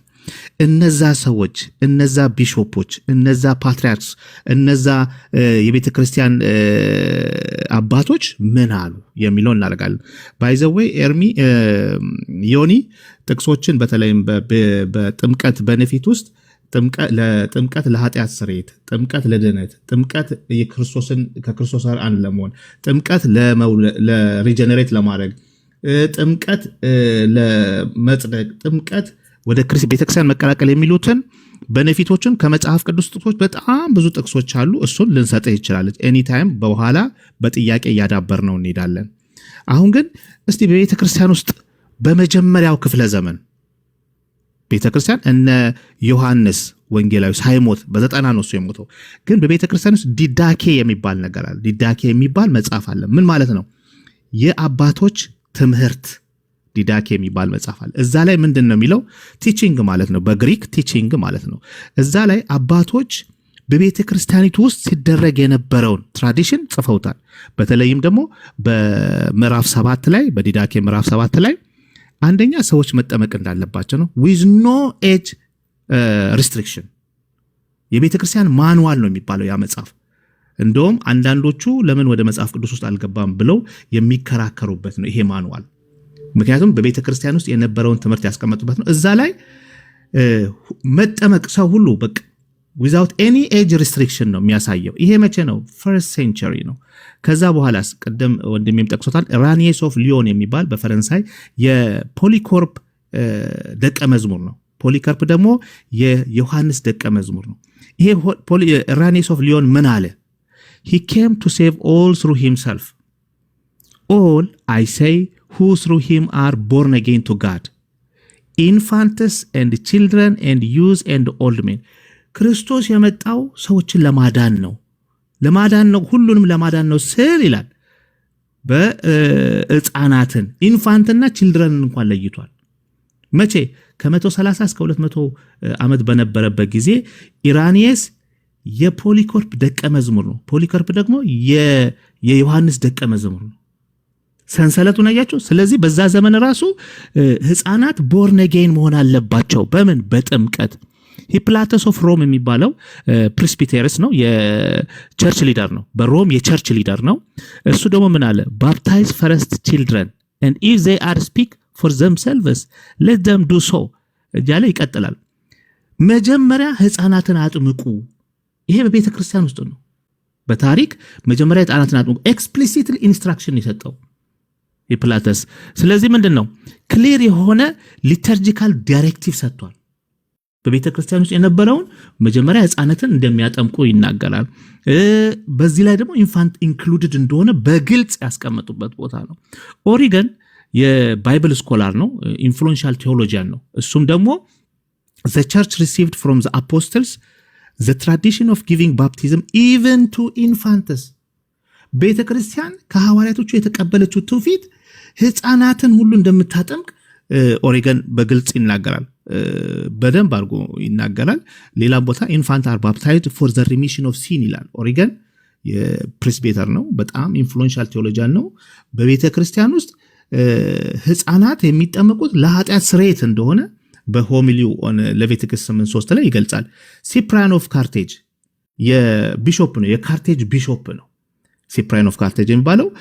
እሱ ምን አለ? from the baptism and grace must not ሪፍሬዝ አድርጌው ነው ሰጣችሁ must not to be kept back even to infants። ለህፃናትም ቢሆን ሙሉውን ማንበብ ይችላል ወደ ኋላ የሚፈልግ ሰው ካለ። ለህፃናትም ቢሆን ጥምቀት ሊነፈጉ አይገባቸውም እያለ ይናገራል በሌተር 64 ላይ to feed us የሚባለው ላይ። ሌላው ቶርቱሊን ነው። ቶርቱሊን ኮንትሮቨርሲ አለው የሚባል ነው። እሱም ቢሆን ህፃን ልጅ በህፃንነቱ ከተጠመቀ በኋላ አድጎ ኃጢአት ስለሚሰራ ለምን አንድ የሆኑ ካደገ በኋላ አናስጠምቅም የሚል እንጂ ህፃን አይጠመቅ የሚል አይደለም። ብዙዎች የሚያነሱት ይሄንን ነው። ግን እንደውም የህፃን ጥምቀት እንዳለ በጣም የሚያጠነክር ነው። ምን ማለቱ ነው? ህፃኑ በገና በህፃንነቱ አጠምቀን ኃጢአቱ ከሚታጠብ ለምን አንድ የሆኑ ትልቅ ሆኖ ኃጢአትም ካለ የህፃንነቱ ካለ ለምን አናጠምቅም ወደሚል ነው የመጣው። ስለዚህ እንደውም የሚያጠነክር ነው የህፃናት ጥምቀት እንደነበረ የሚያጠነክር ነው። ከ3ኛው መቶ እስከ 4ኛው መቶ ክፍለ ዘመን ዩኒቨርሳል ነው። በቃ መናገር አያስፈልግም። በቃ እነ ግሪጎሪ ኦፍ ኒዛንዛንስ የነዚህ ጎርጎሪዮስ የሚባለው ነው፣ ግሪጎሪ ኦፍ ዘ ቴዎሎጂያን ኤንድ ዋን ኦፍ ዘ ካፖዶሺያን ፋዘር ነው። በጣም የታወቁ ካፖዶሺያን ፋዘር ናቸው። እነሱ do you have an infant child ይላል allow sin no opportunity። ህፃን ልጅ አለ ኃጢአት እድሉን እንዳያገኝበት በዚህ ህፃን ላይ ምን አርግ? አስጠምቀው ነው የሚለው። በጣም ብዙ ማንበብ ይችላሉ። ከጊዜ አኳያ ወደ ኋላ እንትና ዮሐንስ አፈወርቅ ጆን ክሮሶሶም ይሄ አርክ ቢሾፕ ኦፍ ኮንስታንቲኖፕል ነው፣ አርክ ቢሾፕ ነው። ይሄ አባት ምን አለ? you see how many are the benefits of baptism። የባፕቲዝምን ጥቅም አያችሁ ይላል ብዙ ነገር ከጻፈ በኋላ። it is for this reason that we baptize even infants። ከነዚህ ሁሉ ጥቅሞች የተነሳ ኢንፋንትን ባፕታይዝ እናደርጋለን ይላል። ኦገስቲን ኦፍ ሂፖ ምን ይላል? ኦገስቲን ቢሾፕ ኦፍ ሂፖ ነው። አሁን አልጄሪያ በምንላት ሀገር የነበረ ቢሾፕ ነው። ባይዘዌይ ኖርዝ አፍሪካ ላይ በጣም አባቶች ገራሚ የሆኑ አባቶች ነበሩ። ዘ ከስተም ኦፍ ማዘር ቸርች ይላል። እናት ቤተክርስቲያን ይላታል የጥንቷን። ዘ ከስተም ኦፍ ማዘር ቸርች is baptizing infants is certainly not to be scorned or reject ማለት ነው, nor believed to be anything except apostolic tradition ነው. የቀደመችው የጥንታዊቷ ቤተክርስቲያን ህፃናትን ታጠምቃለች። ይህም ደግሞ ከሐዋርያት ጀምሮ የነበረ ነው ብሎ ይናገራል። አምብሮስ ኦፍ ሚላን ቢሾፕ ኦፍ ሚላን ሚላን የሚላን አገር ቢሾፕ ነው። ቲቸር ኤንድ ሜንቶር ኦፍ ኦገስቲን የኦገስቲን አስተማሪና ሜንቶር ነው። እሱ ምን አለ? ኖ አን ኢዝ ፍሪ ፍሮም ሲን ማንም ሰው ከኃጢአት ነፃ አይደለም። ኖት ኢቨን አን ኢንፋንትስ ህፃናቶችን ጨምሮ who has lived but a day upon this earth ለአንድ ቀንም ቢሆን የተወለደ ልጅ ህፃናትንም ቢሆን ኢንፋንትም ኃጢአት ስለሌለበት ምን ይሆናል? መጠመቅ አለባቸው። በጣም ስትሮንግ ነው። አንዳንዶቹ እንደውም ማንበብ ብዙ አያስፈልግም ይሄን ያክል ከሰጠን ለምሳሌ እንደነ እዚህ ጋር ካውንስል ኦፍ ሚላን አናቴማ ያደርጋል። ህፃናቶችን የማያስጠምቁ ሰዎችን ያወግዛል። አናቴማ ኤክስኮሙኒኬት ያደርጋሉ ህፃናትን የማያስጠምቁ። ሌሎችም እንደዚሁ በጣም ገራሚ የሆኑ ጽሁፎችን አስቀምጠዋል። ስለዚህ በቤተ ክርስቲያን ታሪክ ውስጥ አይተናል። ጥምቀት ለህፃናት እንደሆነ አይተናል። በታሪክ ውስጥ አይተናል። በቴዎሎጂያን ውስጥ አይተናል። በቤተ ክርስቲያን አፖስቶሊክ ትራዲሽን እንደሆነ አሳይቶናል ማለት ነው። ስለዚህ ህፃናትን በተለይ እንደውም አንድ ቦታ ላይ የአንድ ቦታ ባንብላቸው በጣም የሚገርም ቦታ አለ። ጆን ክሪሶስቶም ሳይሆን አይ ቲንክ ወደ በኋላ አነበዋለሁኝ የተናገረም በህፃናት ጥምቀት ላይ ግን በጥያቄና መልስ እናዳብረዋለን። ብዙ እንዳንይዝ ሰዎችን ጥቅሶች በጣም ብዙ ጥቅሶች አሉ። በጥያቄና መልስ ስትፈልግ እንሰጥሃለን። የህፃናት ጥምቀት በቤተ ክርስቲያን ውስጥ ሐዋርያዊ ነው። በቤተ ክርስቲያን በማዘር ቸርች የነበረ ነው፣ የቀጠለ ነው። አሁንም በሉትራን በመካነ ኢየሱስ አስተምሮ የቀጠለ ነው። ይሄን ይመስላል። ቴንክ ዩ ዮኒዬ። ለአንተ ሌሎች ልጆች ቅዱስ 5 ደቂቃ እንስጠውና እዚህ ጋር ወንድማችን እሱ ደግሞ እችን 5 ደቂቃ ተጠቅሞ ወደ አንተ ጥያቄና መልስ እንመጣለን። በደስታ እንቀበላለን። ቴንክ ዩ ቅዱሴ። 5 ደቂቃ ወስደ ሐሳብ ጨምርበት።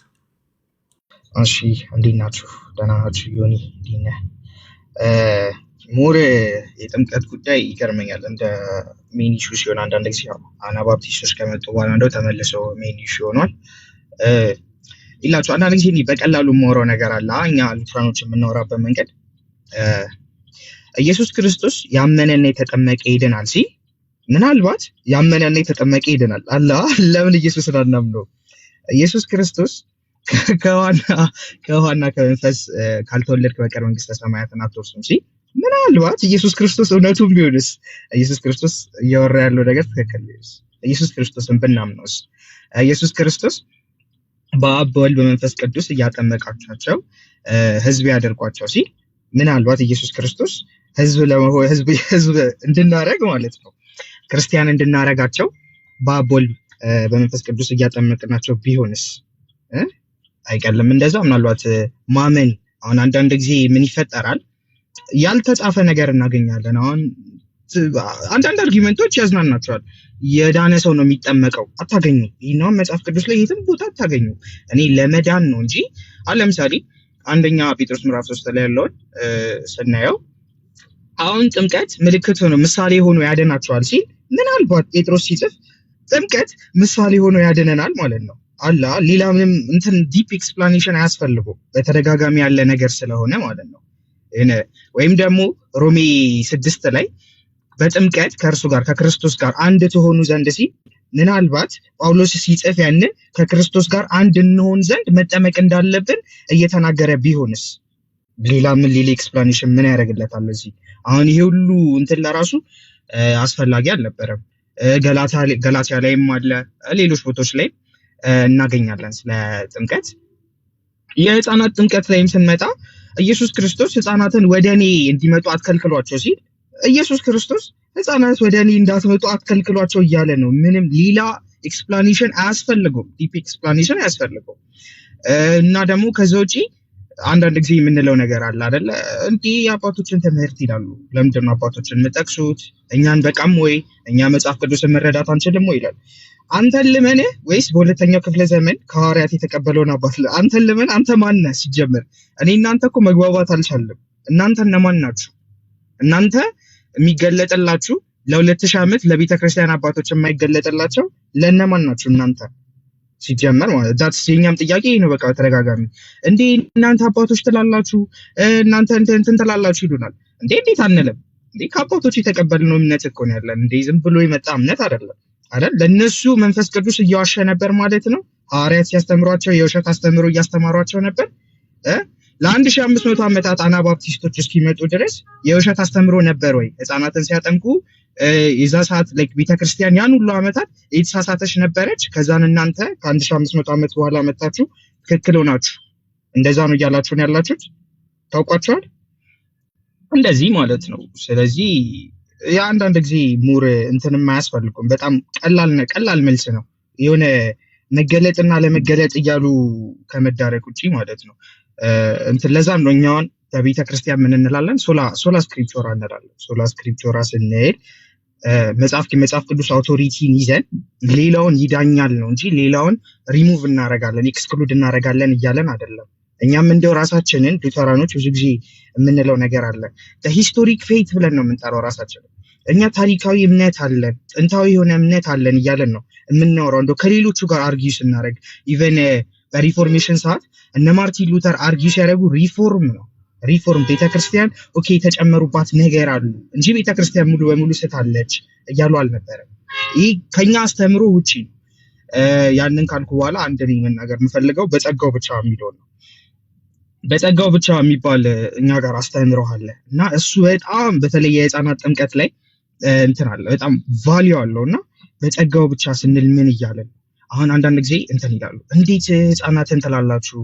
እንዴ ጸጋው ህፃናትን ማዳን አይችልም ወይ? ህፃናትን ወደ ራሱ ማምጣት አይችልም ወይ? ጸጋው ሊሚቴሽን አለው ወይ? ሊሚቴሽን የለውም። ከዛ ውጪ ደግሞ ኦሪጂናል ሲል ነው።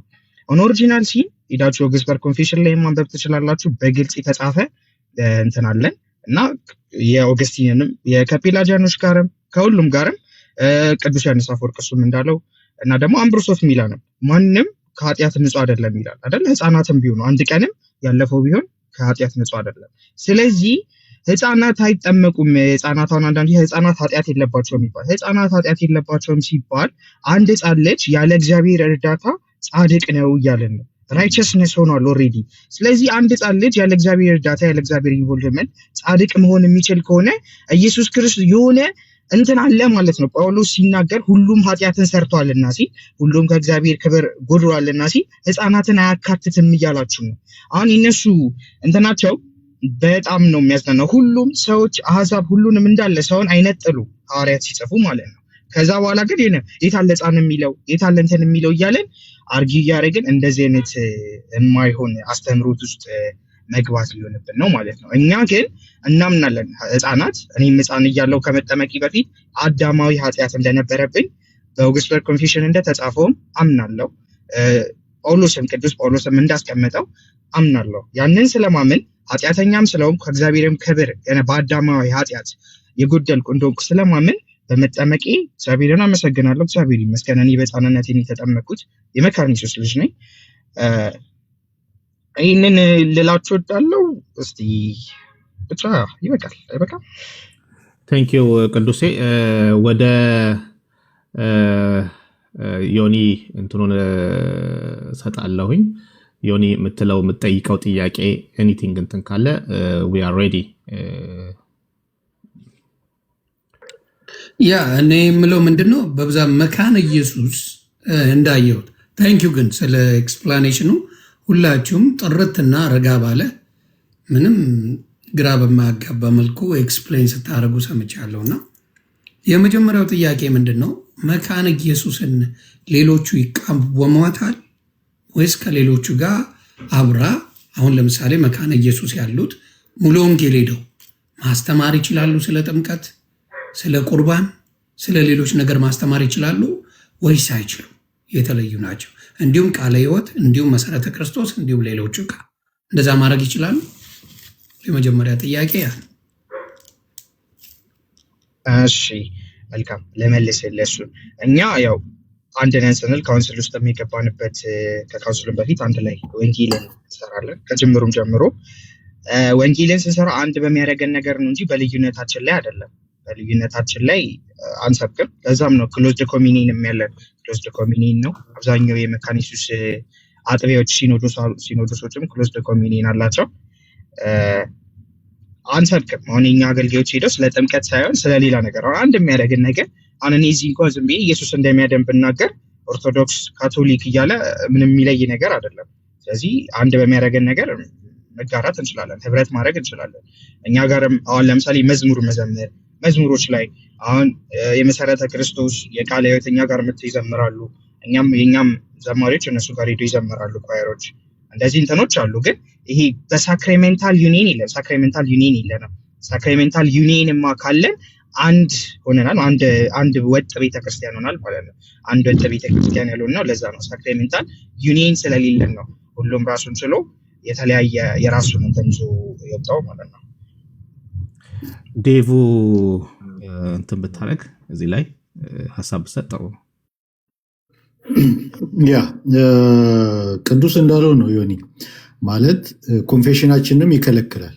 ኮንፌሽናችን እኛ መድረክ ላይ ፐብሊክሊ ሳክራመንትን የተመለከተ አንድ የሌላ አገልጋይ መጥቶ መስበክ አይችልም። መድረካችን ላይ በምንም ታምር አይፈቀድም፣ ክልክል ነው።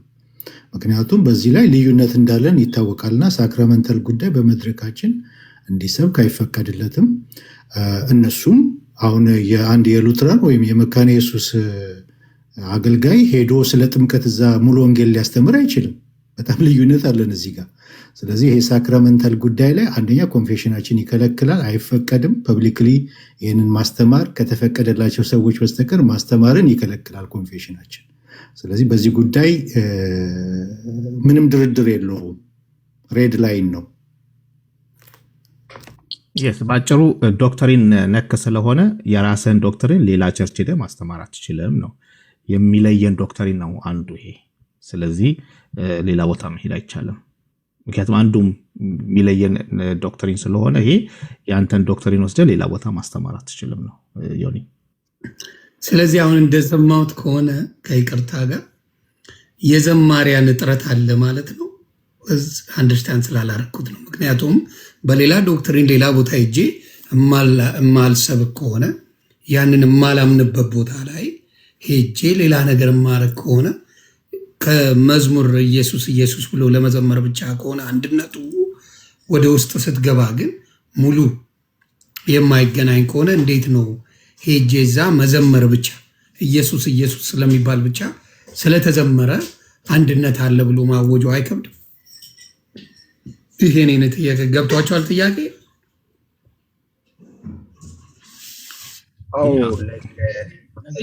ወይ ክላሪፋይ ላድርገው ወይስ የሲፕራይንን የመለሰበትን መንገድ ልበልልህ። እንትን የሲፕራይንን ተውና የሆነ ስቲል ነው እኮ አንድ የሚያደርጉ ነገሮች አሉ። አሁን ለምሳሌ በእምነት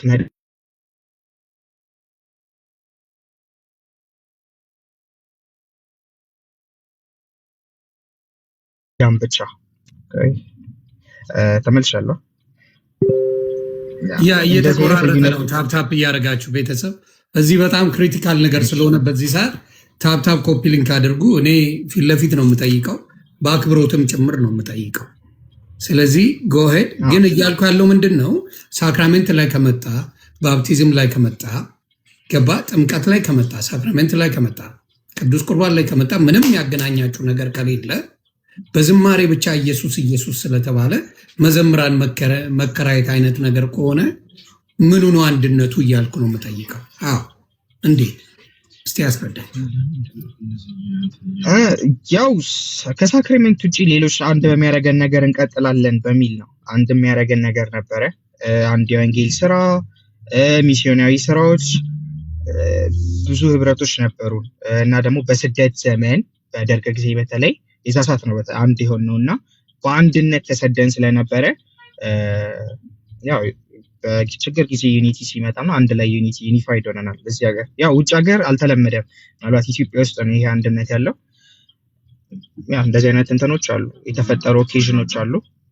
በአንድ የመጣ ነገር አይደለም፣ በአመታት የመጣ ነገር ስለሆነ ሰው ከሳክራሜንት ውጭ ያለውን ነገር በህብረት ኦልሬዲ ተለማምዶታል መኖሩን፣ በህብረት ማምለኩን፣ በህብረት ማመስገኑን ስለተለማመደው በዛ አካሄድ እና ደግሞ በመሪዎቻችን መሆን 5 ሶሎዎች አሉ። ከዛም ውጪ መጽሐፍ ቅዱስ ላይ ጭምር ካነናችን ተመሳሳይ ነው። የተለያዩ ነገሮች አሉ አንድ የማያደርጉን ነገሮች እንዳሉ ሁሉ ማለት ነው። ኦግስበርግ ላይ የምትጨምረው ነገር አለ እስቲ? አዎ አኪ አለ። ክሊር ማድረግ ያለብን ነገር አለ ብዬ አስባለሁ። በተለይ ህብረቱ እና ካውንስሉ እንዴት ነው አሁን ላይ ያለበት ሴት፣ ከዛ አንጻር ቤተክርስቲያናችንንም መግለጽ አለብን ብዬ አስባለሁ።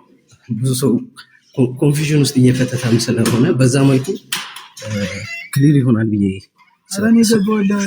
ስለማስብ ነው። እና ምንድነው በሁለቱ መሀል ልዩነት አለ። ያለው ልዩነት ምንድነው? ህብረት ሲሆን ፌሎሺፕ ነው። አልታርና ፑልፒት ፌሎሺፕ አለ፣ ወይም ደግሞ በጋራ አገልጋይ መለዋወጥ የመሳሰሉ ነገሮች አሉት። ካውንስል ሲሆን ግን ከዛ የተለየ ነው ያለው አካሄድም ጎል። ለምን ካውንስሉ የተቋቋመው የዛሬ 5 ዓመት ነው። አይ ቲንክ 5-6 ዓመት ነው። ሶ በነዛ ሂደቶች ውስጥ ደግሞ ካውንስሉ የሚመለከተው ላይክ አስተዳደራዊ ጉዳይ ሲሆን ላይክ ፈቃድ መስጠት በጣም ያሁላ ሰው ያሁላ ኮንግሪጌሽን ወይም ቸርች ብቻውን ሄዶ ወደ መንግስት ሄዶ መሬት ቢፈልግ እንደዛ የተስተዳደራዊ ነገሮችን በሚመለከት በካውንስሉ በኩል እንዲህ ታስቦ ነው ካውንስሉ የተደረገው። ስለዚህ መካነ ኢየሱስ ደግሞ ህብረት ውስጥ የለችም። ከህብረቱ ወጣለች። ቃለ ሕይወትና መካነ ኢየሱስ ህብረት ውስጥ ያሉት አሁን ካውንስል ውስጥ ነው። ስለዚህ በሁለቱ ማለት በደንብ ዲስቲንክሽን አለ።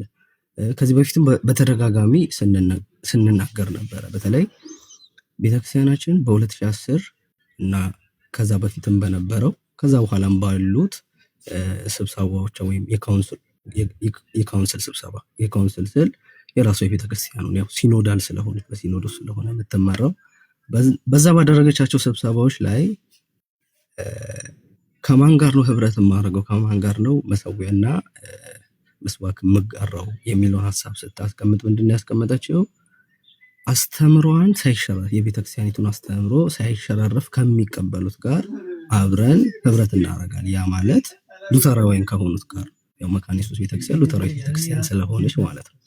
ስለዚህ ከዛ አንፃር በደንብ መብራራት አለበት ብዬ አስባለሁ። አሁን ላይ ኢትዮጵያ ውስጥ ያለው ነገር ትንሽ ለወጥ ያለ ነገር ስለሆነ ከውጭ የተለየ የሚመስል ነገር ስላለው ነው። ስለዚህ በዛ መልኩ መረዳት ያስፈልጋል።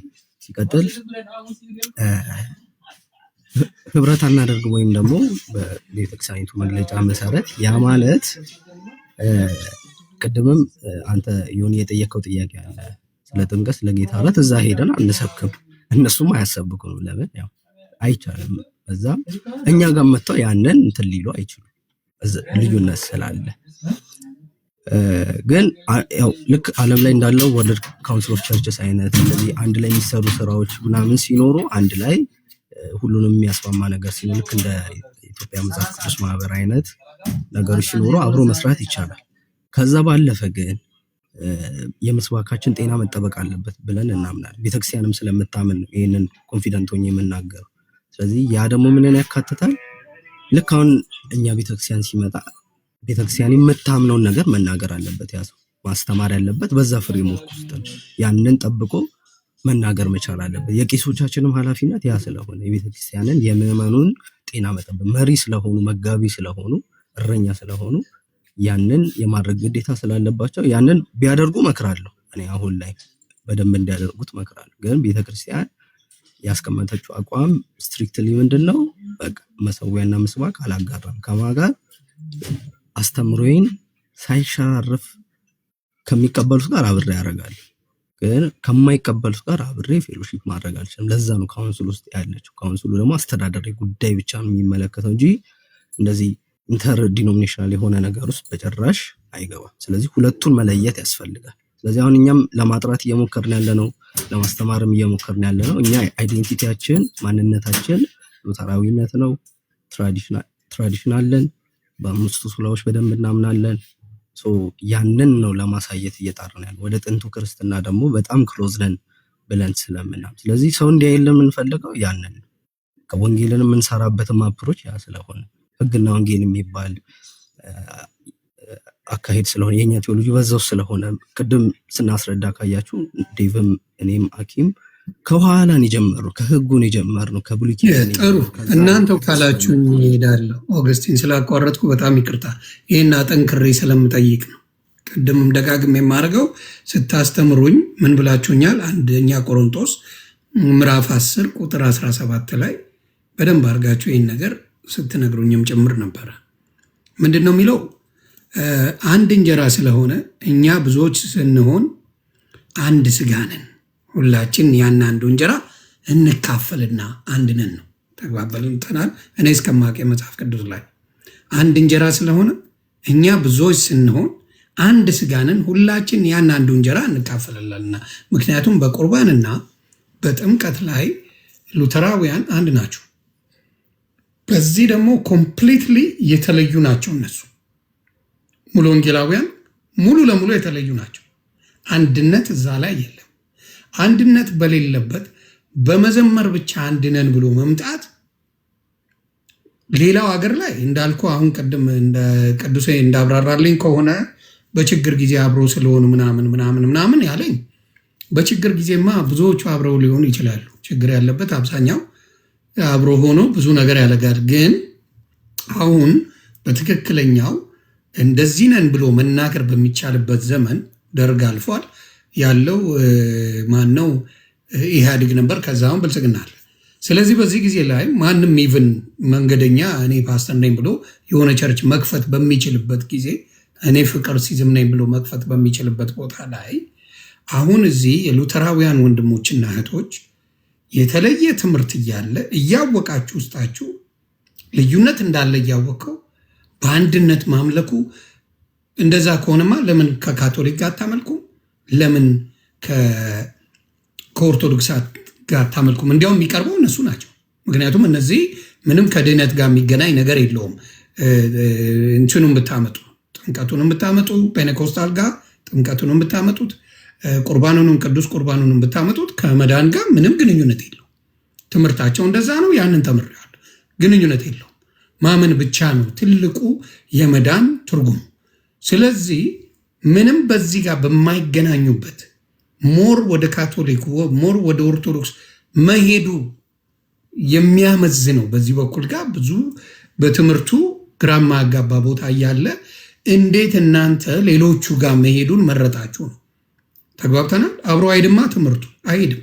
ትምህርቱ ሄደው ከኦርቶዶክስ ነው ከካቶሊክ ጋር ነው ትምህርቱ ሄደው። የሳክራሜንቱ ትምህርት የባፕቲዝም ትምህርት ከሁለቱ ጋር ነው ሄደው። የጥምቀት ትምህርትም የእንትኑም ትምህርት ከሄድክ ሙሉ የሚሄደው ከካቶሊክና ከኦርቶዶክስ ጋር ነው። ስለዚህ እነዚህ ጋር የሚሄድ እያለ ከእነዚህ ጋር መሆኑ ያስመረጠበት ምክንያት ምንድን ነው? ሜን ፖይንቱ የመዘምራን እጥረት ከሆነ ኢየሱስ ኢየሱስ ስለተባለ ብቻ የሚዳን እንዳልሆነ ማቴዎስ 7:21 ጀምሮ ይናገራል።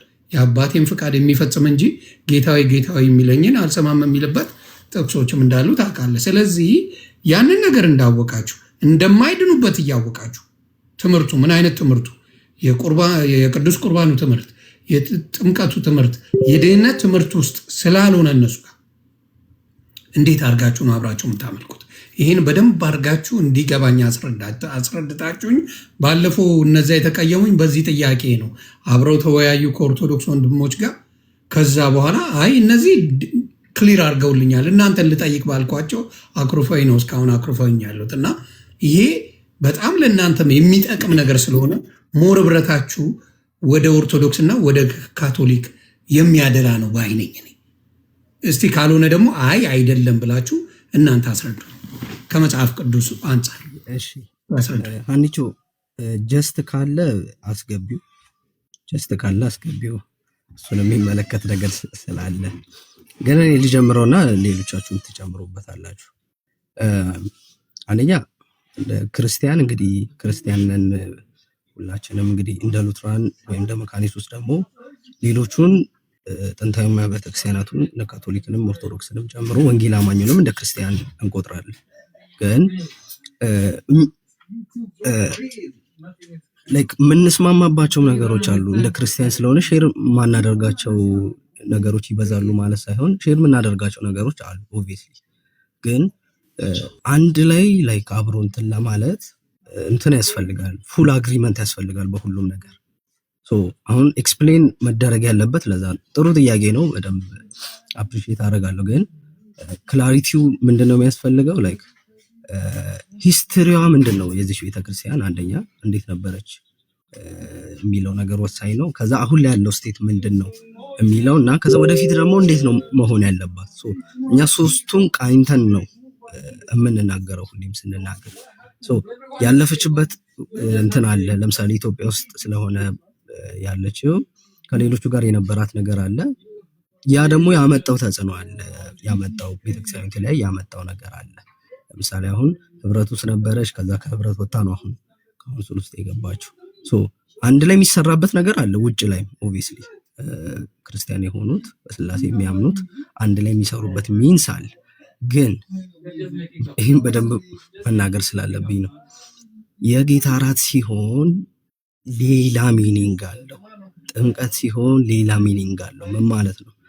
በመካነ ኢየሱስ ውስጥ ያለ ሰው ነው ወይም ደግሞ እዛ መጥቶ ትምህርትን የተከታተለ የቤተክርስቲያኒቱ መሰረታዊ እምነት የተከታተለ ነው የሚጠመቀው። ከዛ አባል የሚሆነው የሚጠመቀው ኢኔሴንስ ከእስልምና ከመጣ ከሌሎች ኢኔሴንስ ስላሴ አማኝ ካልሆኑት የመጣ መጥቶ ይጠመቃል። የቤተክርስቲያኒቱን ትምህርት ይወስዳል። ከዛ ነው ለቅዱስ ቁርባን የሚቀርበው። ያ ማለት ቆራቢ አባል ሆኗል ማለት። ቆራቢ አባል ማለት የቤተክርስቲያኒቱ አባል ነው። በጉባኤውና በቄሱ ይሁንታ አንተም ቆራቢ አባል አለ። ስለዚህ ጉባኤውም ደግሞ እሱን ፊቱን እንዳያየው የቤተክርስቲያኒቱ ቆራቢ አባል እንደሆነ ያውጃል ማለት ነው። ስለዚህ ቅዱስ ራቱ መውሰድ ይችላል። ስለዚህ ያ ሁላ ሰው እዛ ጋር የተቀመጠው ያንን ሰው በደንብ ፊቱን ያየዋል። ከዛ በኋላ ከሱ ሰው ጋር ኢንጌጅ ማድረግ ይጀምራል። ህይወቱ በደንብ ይታያል። ስለዚህ ዝም ብሎ አይደለም የሚቀርበው። ከዛ በኋላ ወቃሽም አለው። በዋናነት መንፈስ ቅዱስ ነው፣ ግን ወቃሽ አለው። ስለዚህ ከዛ አንጻር ክሎዝድ ነው ብለን እንናገራለን፣ ወይም ደግሞ ለሌላ ክፍት አይሆን። እኛ ቤተክርስቲያን መጥተው ፕሮግራም መካፈል ማንም መብቱ ነው፣ በር አይዘጋም። ቅዱስ ራቱ ጋር ሲሆን የቤተክርስቲያኒቱን አስተምሮና ስርዓት በተመለከተ ሲሆን ግን ሌላው እንግዳ ሆኖ ነው የሚመጣው ለቤተክርስቲያኒቱ። ስለዚህ ወደኛ ሲመጣ የኛ የሆኑ ነገሮች መከበር መቻል አለባቸው። ስለዚህ ቅዱስ ራታችን ወይም ቅዱስ ቁርባናችን ለማንም ክፍት አይደለም፣ ክሎዝድ ነው መሆንም ያለበት። የሚያደርጉም አሉ፣ ክፍትም እያደረጉ ደግሞ ያሉ፣ እነሱ ደግሞ ልክ አይደላችሁም እያለን ያለን። ለምንድነው ክፍት መሆን የሌለበት? አንደኛ እኛ የምንለውን አይነት እምነት ለምሳሌ ሪል ፕሬዘንስን እናምናለን፣ ወይም ደግሞ እውነተኛ ክርስቶስ መገኘት አለ። ያ ማለት አንደኛ ቆሮንቶስ 10 ላይ ሐዋርያ ጳውሎስ እንደሚያስቀምጠው የምንወስደው ህብስት ከጌታ ስጋ ጋር ህብረት ያለው አይደለም፣ የምንወስደው ጽዋስ ከጌታ ደም ጋር ህብረት ያለው አይደለም ብሎ ይናገራል። ስለዚህ ሳክራመንታል ዩኒየን የምንለው ወይም ደግሞ ህብስቱ ህብስት እንደሆነ የጌታም ስጋን ደግሞ እንደሚይዝ ሳይጠፋፉ ማለት ነው። ስለዚህ ህብስቱ ቪዚብል ነው፣ የሚታይ ነው። ይሄ ሰማያዊ የሆነውን ነገር ወደኛ የሚያደርስ ነው። ከዛ ደግሞ በህብስቱና በወይኑ ውስጥ ደግሞ የጌታ ስጋና ደም ይገኛሉ። ስለዚህ ያንን የሚወስድ ሰው ገብቶት ነው መውሰድ ያለበት ለምን እንደሚወስድ። አለዚያ አቅልሎ ቢወስደው ሳይዘጋጅ ቢወስደው የሚቀሰፍበት የሚቀጣበትን ምክንያት የጌታ ስጋና ደም እዛው ስላለ ሪል ፕሬዘንስ ስላለበት። ስለዚህ ይሄንን ደግሞ ለማንም ክፍት አናደርግ። የማያምን ሰው መጥቶ ያንን ቢወስድ ምንም ቤኔፊት ስለማያገኝበት፣ እኛ ስንወስድ ግን የምንቀበለው ጸጋ ለኃጢአት ይቅርታ እንቀበልበታለን። አብ ወልድ መንፈስ ቅዱስ እኛ ውስጥ ያድራሉ ብለን ስለምናስተምር ይህ ጽኑ የሆነ የቤተክርስቲያን አቋም ነው። እኛም እንደ ሉተራውያን የምናስተምረው ነው። ስለዚህ ቅዱስ ራታችንም ደግሞ አምልኮም ስለሆነ የአምልኮ ማዕከላችን ክርስቶስ ነው በዋናነት።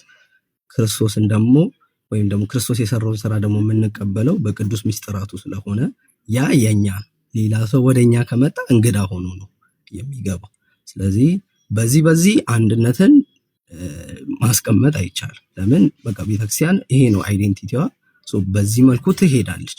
ግን አንድ ላይ የሚያሰሩ ነገሮች ሲኖሩ ደግሞ አንድ ላይ ከሌሎቹ ጋር ትሰራለች። እንደ ክርስቲያን በውጭም ያለ ነገር ግን መሰዊያ መጋራት፣ አገልጋይ መላላክ የመሳሰሉ ነገሮች አንዱ እኛ ጋር መጥቶ የፈለገውን መናገር ከቤተክርስቲያኒቱ አስተምሮ ምዕመኑ ከለመደው ውጭ መጥቶ መናገር ያ ፍጹም የሆነ ቤተክርስቲያን የማትቀበለው አካሄዷል። ስለዚህ ያ ደግሞ መከበር አለበት ነው የኛም ሐሳብ ቲክቶክ ላይ ስንናገር። ስለዚህ አንድነት በዛ ላይ የለም። አንድነት ያለው አንድ ላይ የሚያሰሩ ነገሮች ናቸው።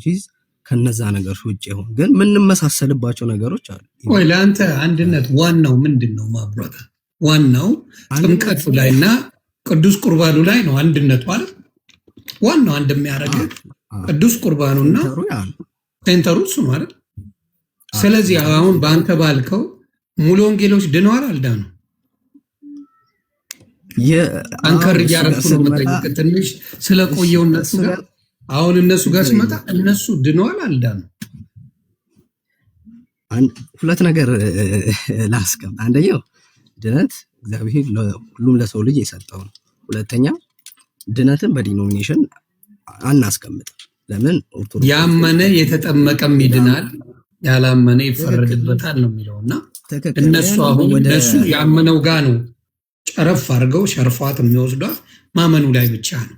የጥምቀቱ እነሱ የድነት እምነት ቅዱስ አላቸው ብለን ቁርባኑ ስለምናምን ለምን በቃሉም በኩል ሪጀነሬት ማድረግን ስለምናምን እኛ ድነት ደግሞ ቃሉ ጋር ይሄ በቃ ቃሉን ተቀበልኩ አመንኩ ጸደቅኩ ብቻ ያለኛ እሱ ብቻ ድነት አይደለም ለኛ ኦኬ። ጥምቀትም ስለዚህ አልዳኑም ማለት ነው። ስርዓቱም እሱ ድነት ነው።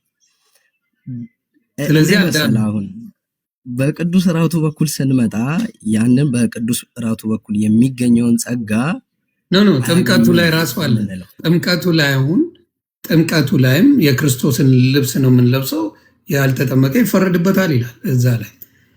ስለዚህ አ- በጥምቀቱም በቁርባኑም ስለማ እነሱ እንደ መታሰቢያና በቃ ብትጠመቅም ባትጠመቅም ችግር የለውም ሜን ስላልሆነ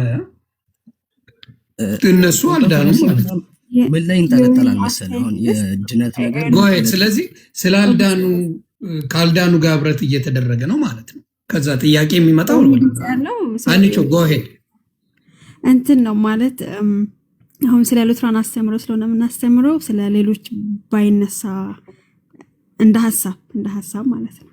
እንደዛ እንዴ ሙሉን ነው። ምክንያቱም ልዩነት እንዳላችሁ ከተነጋገርን ገብቶሻል።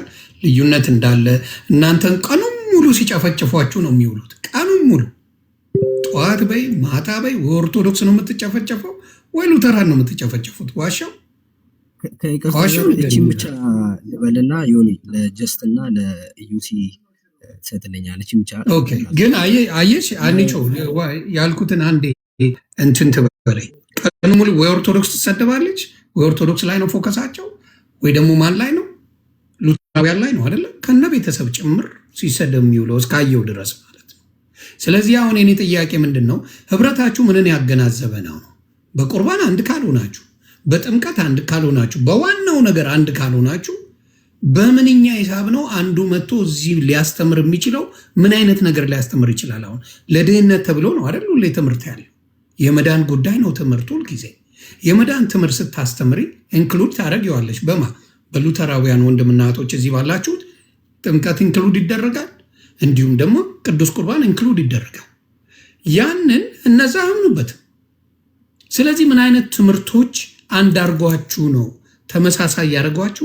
ምን አይነት ትምህርት ሆኖ ነው አንድ ላይ ልታመልኩ የቻላችሁት ነው የኔ ጥያቄ። ሞር የሚያደለው አሁን አንድ ኦርቶዶክስ ወይም አንድ ካቶሊክ መጥቶ ከነ እናንተ ጋር ቢቆርብ የተሻለ ነው ከፔኔኮስቶ። ምክንያቱም የሚያምንበት እድንበታለሁ ብሎ ስለሚያምን ቁርባኑን እድንበታለሁ ብሎ ጥምቀቱን ስለሚያደርገው ምን ያደርገዋል? የተሻለ ነገር አለው ብዬ አስባለሁ።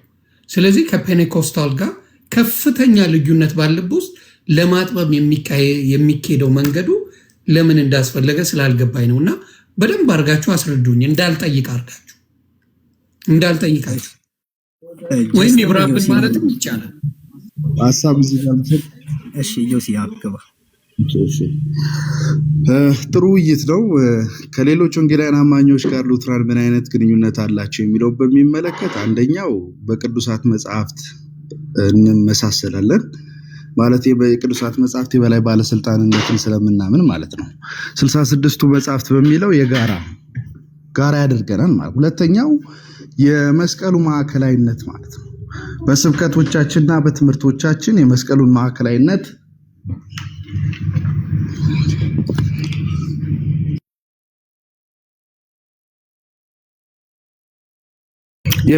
የመስቀሉ ማዕከላዊነት እናስተምራለን። ስለዚህ ሁለተኛው የመስቀሉ ማዕከላዊነት የሚለው ሀሳብ መሰበር አለበት፣ ከሌሎች ወንጌላውያን ጋር የሚያመሳስለን። ሌላው ሌሎች ወንጌላውያን መጽደቅ በእምነት ብቻ እንደሆነ ያስተምራሉ። ልክ እንደዛው ሉትራንም ያስተምራሉ። ከዚህ ጋር እንመሳሰላለን። ሌላው ፐርሰናል ኮንቨርሽን ነው፣ እሱንም ያመሳስለናል። በወንጌል ስራና በወንጌል ሰበካም እንመሳሰላለን። በትምህርተ ሥላሴ አስተምሮ እንመሳሰላለን። በኢየሱስ ክርስቶስ ኦቶሪቲ እንመሳሰል። ምን ማለት ነው? በክርስቶስ ኢየሱስ አዳኝነት፣ በክርስቶስ መነሳት፣ በዳግም መምጣት እንመሳሰል። እነዚህ የሚያመሳስሉ ነገሮች ናቸው። የሚያለያዩን ነገሮች ያው ጥምቀትን በሚመለከት የሕፃናትን ጥምቀት ሉትራን የሚረዱበት መንገድ እና ሌሎች ቤተ እምነቶች የሚረዱበት መንገድ የተለየ ያደርገዋል። አንድ እሱ ነው። ሁለተኛው የጌታ እራት ነው። በተደጋጋሚ ተነስቷል። ሲምቦሊክ ወይም ምሳሌያዊ የሆነ የሚለው አሉ፣ መንፈሳዊ የሚለው አሉ። ሉትራን ደግሞ እውነተኛ የሆነ የክርስቶስ ስጋና ደም ነው በካህኑ ወርድ ኦፍ ኢንስቲትዩሽን አማካኝነት ይገኛል ተብሎ የሚታመነው። ስለዚህ ሎርድ ሰፐር ሌላ ማለያችን ነው። ሌላ እንደው ከነዚህ በተጨማሪ መሰረታዊ ባይሆንም የቤተ ክርስቲያን አስተዳደርን በሚመለከት ቅድመ ውሳኔና ነፃ ፈቃድን በሚመለከት በጸጋ ስጦታዎች በሚመለከት እንዲሁም ደግሞ ሌላውና በጣም መሰረታዊ ነገር በመጨረሻው ዘመን አመለካከታችን የተለያየ አመለካከት ይኖረናል። እነዚህ ግን የሚለዩን አመለካከቶች ናቸው። እነዚህ የሚለዩን አመለካከቶች እርስ በርሳችን ጠላት የሚያደርገን አይደለም። ይህ በጣም መሰመር አለበት። ሉትራንና ሌሎች ወንጌላውያን ጠላቶች አይደሉም። ግን በአስተምሮ ደረጃ አሁን በጠቀስኳቸው ጉዳዮች የተለያየ አመለካከት ይኖረናል። የተለያዩ አመለካከቶቻችን በተለይ ደግሞ አሁን ሲነሳ ስለነበረ ጥምቀትንና የጌታ እራትን በሚመለከት የቃሉንም ስብከት በሚመለከት ለምሳሌ አሁን ሉተራውያን በመድረኮቻቸው የግድ ሕግና ወንጌል መሰበክ አለበት ብለው ያምናሉ። ሕግ ማለት ምን ማለት ነው? ሰው ወደ እግዚአብሔር ሲመጣ እንደማይችል እንዲያምን አለመቻሉ ሊነገረው ይገባል። እግዚአብሔር የሚጠይቀው ስታንዳርድ አለ፣ ያንን ማሟላት አይችልም። ስለዚህ የትኛውም የሉትራን ስብከት ሕግ መኖር አለበት ስብከት ውስጥ። ሁለተኛው የማይችለው ሰው በራሱ ሰው እንደማይችል አምኖ በወንጌል ሰበካው ማለት ነው ወደ እግዚአብሔር ጸጋ ዙፋን ሲቀርብ ወንጌል ደግሞ ሊሰበከው ይገባል ብለው ሉትራን ያስተምራሉ። ስለዚህ የትኛውም የሉትራን ስብከት ሕግና ወንጌልን የያዘ ነው። እነዚህና የመሳሰሉ ሌሎች የሚለያዩን ጉዳዮች አሉ። ሐቀኛ ሆነን እናወራ ካለን ኮንፌሽናል ሉትራን ነን ብለን ማለትም በቅዱሳት መጽሐፍትና በመጽሐፈ ስምምነት ላይ ቆመን እናወራ ካለን አሁን ምንድነው መሬት ላይ ያለውን እውነታና ደግሞ ኮንፌሽናሊ ስናወራ የተወሰነ ልዩነት ይኖረናል። ይሄ በጣም መሰረታዊ ነገር ነው። የሚያደምጡ ሰዎች ሊያስተውሉት ይገባል ብዬ አስባለሁ። ሐቀኛ ሆነን እናወራ ካለን በሉትራን መድረኮች ላይ የሌሎች ወንጌላውያን አማኞች መድረክ መጋራት ሊያደርጉ ይችላሉ አይችሉም ወይ? አንድ ሉትራን አብያተ ክርስቲያናት የሚሰብኩት ስብከት አሁን እንደተናገርኩት ሕግና ወንጌል ነው። ያንን ማካተት ይኖርበታል። ያንን ካልሰበከ ሉትራዊ ስብከት ተደርጓል ብሎ ለመውሰድ አስቸጋሪ ነው። ጥምቀትን በሚመለከት ተመሳሳይ አይነት አመለካከት የሌለው ሰው ቢሰብክ ያም አስቸጋሪ ነው የሚሆነው። ጌታ እራትንም በሚመለከት ማለት ነው። ያ ማለት ግን መድረኮቻችን ዝግ ናቸው፣ ዝግ መሆን አለባቸው ማለት ከሌሎች ወንጌላውያን ጋር የሚያጋራን ነገር የለም ማለት አይደለም። ሐቀኛ ኮንፌሽናል ሉትራን ከተኮነ መድረክ መዘጋት ይኖርበታል። ምክንያቱም መድረክ መዝጋት የጌታ እራትንም ዝግ አድርገን ስለምንረዳ ይሄ ክሎዝ ኮሚኒየን ስለሆነ ከዛ ጋር ተያይዞ ነው የሚታየው። መድረኮች እየተመለሰልኝ አይደለም። በግልጽ ልንገርህ የኔ አባት፣ ጥያቄ ግልጽና ግልጽ ነው። የጌታ እራት ለድህነት ነው በሉተራውያን። ተሳስቻለሁ ወይስ ስታስተምሩኝ? ወይስ ለድህነት? ጥምቀት ለድህነት፣ እነሱ ለድህነት አይደለም የሚሉት። ስለዚህ እንዴት በአንድነት አብራችሁ ልታደርጉ ትችላላችሁ? ዋናው የድህነቱ ዋናዎቹ እነሱ ሆነው ሳለ እነሱ የማይቀበሉ ከሆነ ከማይቀበሉት ጋር እንዴት አንድ ላይ ልታመልኩ ትችላላችሁ? ይተልሜ አጠራር ወይ እናመልካለን። የምናመልከው ለባህሉ ድምቀት ነው ወይም ደግሞ እምነቱ ገብቶን ትክክል ስለሆነ ነው ብላችሁ ነገሩን። ወይ ደግሞ ሉተራውያን ያንን የምትሉት ለአፍ እንጂ በተግባር አይደለም ማለት እኮ። ያንን ነገር የማያምኑ ከሆነ ወደ ወንጌሉ አምጥታችሁ ማስተማር ሲገባችሁ አይ ችግር የለውም ኑና ከኛ ጋር ተሰባበቁ ማለት ይሄ ትክክለኛ መንገድ አይደለም፣ የስህተት መንገድ። የማታምንበትን መጥቶ አንድ ሰው ቤት ላይ ቢሰበክ ነው የምለው እኔ እማምንበትን እንጂ እማላምንበትን አይደለም። አሁን የምጠይቅ ምንድን ነው፣ አያምኑበትም እነሱ ጥምቀትን አያምኑበትም። እንዲሁም ደግሞ ምኑን አያምኑበትም? ቁርባኑን፣ በተለይ ቅዱስ ቁርባኑን አያምኑበትም። መታሰቢያ ነው የሚሉት። ስለዚህ በማያምኑበት ነገር ላይ ከእናንተ ጋር አንድ አድርጎ ሊያሰባብክ የሚችላቸውን ነገር ኤክስፕሌን አድርግልኝ። እሺ ዮኒ፣ ቅድም የመለስኩልህ መስሎኝ ነው፣ ግን ግልጽ ላድርግልህ። የሉትራን መድረክ መጋራት የሚባለው ነገር ዝግ ነው እያልኩ ነው። ለምሳሌ ከሌሎች ሐቀኛ እንዴት ዝግ ነው ማለት አስረዳኝ በደንብ። ዝግ ነው ማለት ላብራራለን። እሺ ስለ ሉትራኒዝም ስናወራ ሉትራኒዝም በመጀመሪያ ደረጃ በ66ቱ ቅዱሳት መጻሕፍት የበላይ ባለስልጣንነት ያምናል። አንድ ሁለት ከዛ በተጨማሪ ከነዚህ ቅዱሳት መጻሕፍት የሚቀዳ ከቅዱሳት መጻሕፍቱ ጋር ቀጥተኛ ስምምነት ያለው ቤተ እምነታዊ ደግሞ ያስተምሮ መግለጫ ያለው ኮንፌሽን መጽሐፈ ስምምነት ቡክ ኦፍ ኮንኮርድ ብለን ብንጠራው ማለት ነው። ስለዚህ ይሄ እነዚህን ሁለቱ ቅዱሳት መጻሕፍትንና መጽሐፈ ስምምነትን የሚቀበል ሉተራዊ ቤተክርስቲያን ይህን በደንብ ስማኝ። ሉተራዊ ቤተክርስቲያን የራሱ የሆኑ መለያ አስተምሮቶች አሉ። ቤተ እምነታዊ ማለት ነው። ከሌሎች ወንጌላውያን የሚለየው አይደለም። ከሌሎች ወንጌላውያን ከኦርቶዶክስም ከካቶሊክም ይለየዋል። በነገራችን ላይ የሌሎች ወንጌላውያንን ልዩነት አነሳን እንጂ በጌታ እራት ጉዳይና በጥምቀት አንዳንድ ጉዳዮች ዙሪያ አንዳንድ አስምረልኝ ጉዳዮች ዙሪያ ከካቶሊክም ከኦርቶዶክስም ጋር ሚለያየን ነጥብ አለ። ስለዚህ ምንድነው ከነዚህ አሁን ከጠቀስኳቸው ወንጌላውያንን በል ከወንጌላውያን ጋር የሚያጋራን ብዙ ነገር አለ። እንዲሁም ደግሞ ከካቶሊኮችና ከኦርቶዶክሶች እንበል መድረክ ላይ መጥተው ቃል እግዚአብሔርን እንዲያካፍሉ ወይም እንዲያጋሩ አይደረግም። ዝግ ነው እያልኩ ያለሁት ዝግ ነው። ምክንያቱም የትኛውም ሉተራዊ ቤተክርስቲያን መጽሐፈ ስምምነትን የሚቀበል በ66ቱ ቅዱሳት መጽሐፍት የሚያምን ካልሆነ በስተቀር መድረክን አታጋራም። ሐቀኛ ሉተራዊ ቤተክርስቲያን ማለት ነው። አሁን ይህንን ይዘን ወደ መሬት ስንወረድ አንዳንድ መካነ ኢየሱስ ማህበረ ምዕመናን ላይ ከሌሎች ወንጌላውያን አማኞች ሰባኪዎች መጥተው ቃል እግዚአብሔርን ስለሚያካፍሉ ይህ እንደ ማስረጃ ሆኖ መቅረብ የለበትም። ምክንያቱም ቤተክርስቲያን ሪፎርም ላይ ናት፣ ተሐድሶ ላይ ናት። እውነተኛ ሉተራዊ ማንነቷን ወደ መያዝ ወደዛ አይነት ከፍታ የመጣች ስለሆነ የኛ ድርሻ እውነተኛ ሉተራዊ ማንነቷን በማሳወቅ ታውቃለች፣ ታስተምራለችም። ይሄ ማለት እኛ እናስተምራለን እያልኩ አይደለም፣ በትህትና የቀረበ ሐሳብ ነው። በደንብ አስምሩልኝ፣ ግንዛቤዎችን እንፈጥራለን ማለት ነው። ሐቀኛ ሉተራን ብለን የምናነሳቸው አሉ። በዓለም አቀፍ ደረጃ የነሱን ተሞክሮ እየወሰደች የመካነ ኢየሱስ ቤተክርስቲያን በአስተምሮዋ ላይ ታጠነክራለች ማለት። ከዚህ አንፃር ዝግ ነው ያልኩ ለዚህ ነው። ይሄ ዝግ ነው ማለት ግን ከሌሎች ወንጌላውያን አማኞች ጋር ምንም አይነት የሚያጋራን ነገር የለም ማለት ግን ፈጽሞ አይደለም፣ ስህተት ነው። ቅድም አንስቻለሁ። አንደኛ በቅዱሳት መጻሕፍት ብዛት እንኳን ከሌሎች ወንጌላውያን አማኞች ጋር እንስማማለን። 66 ቅዱሳት መጻሕፍት አለን። በእናንተ ትምህርት ላሳጥረው ነው ተመሳስሏችን መሰመር አለበት። ይሆን ልዩነቱ ላይ ብቻ እኔ ልጠይቃ፣ በእናንተ ትምህርት አንተ በተማርከው በሉተራውያን ትምህርት ፔንቴኮስታል ድነዋል አልዳኑ? አዎ ድነት የሚወሰነው በእግዚአብሔር እጅ ነው። እኔ አይደለም የምወስነው ድነት ነው። እግዚአብሔር ቃል እንዳስተማረው አስተምራለሁ። ባነበብከው አሁን ለምሳሌ እኔ ከኦርቶዶክስ ወደ ፔንቴኮስታል ሲሄድ ጥምቀቱን ተምረ ነው መጠመቅ ያለብህ ተምሬ ነው የተጠመቅኩት።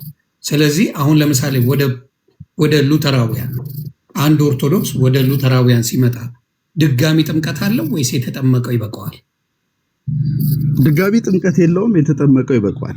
ታንኪዩ። ስለዚህ እኔ አሁን ምን ልዩነት እንዳለው ልነግርህ ፈልጌ ነው።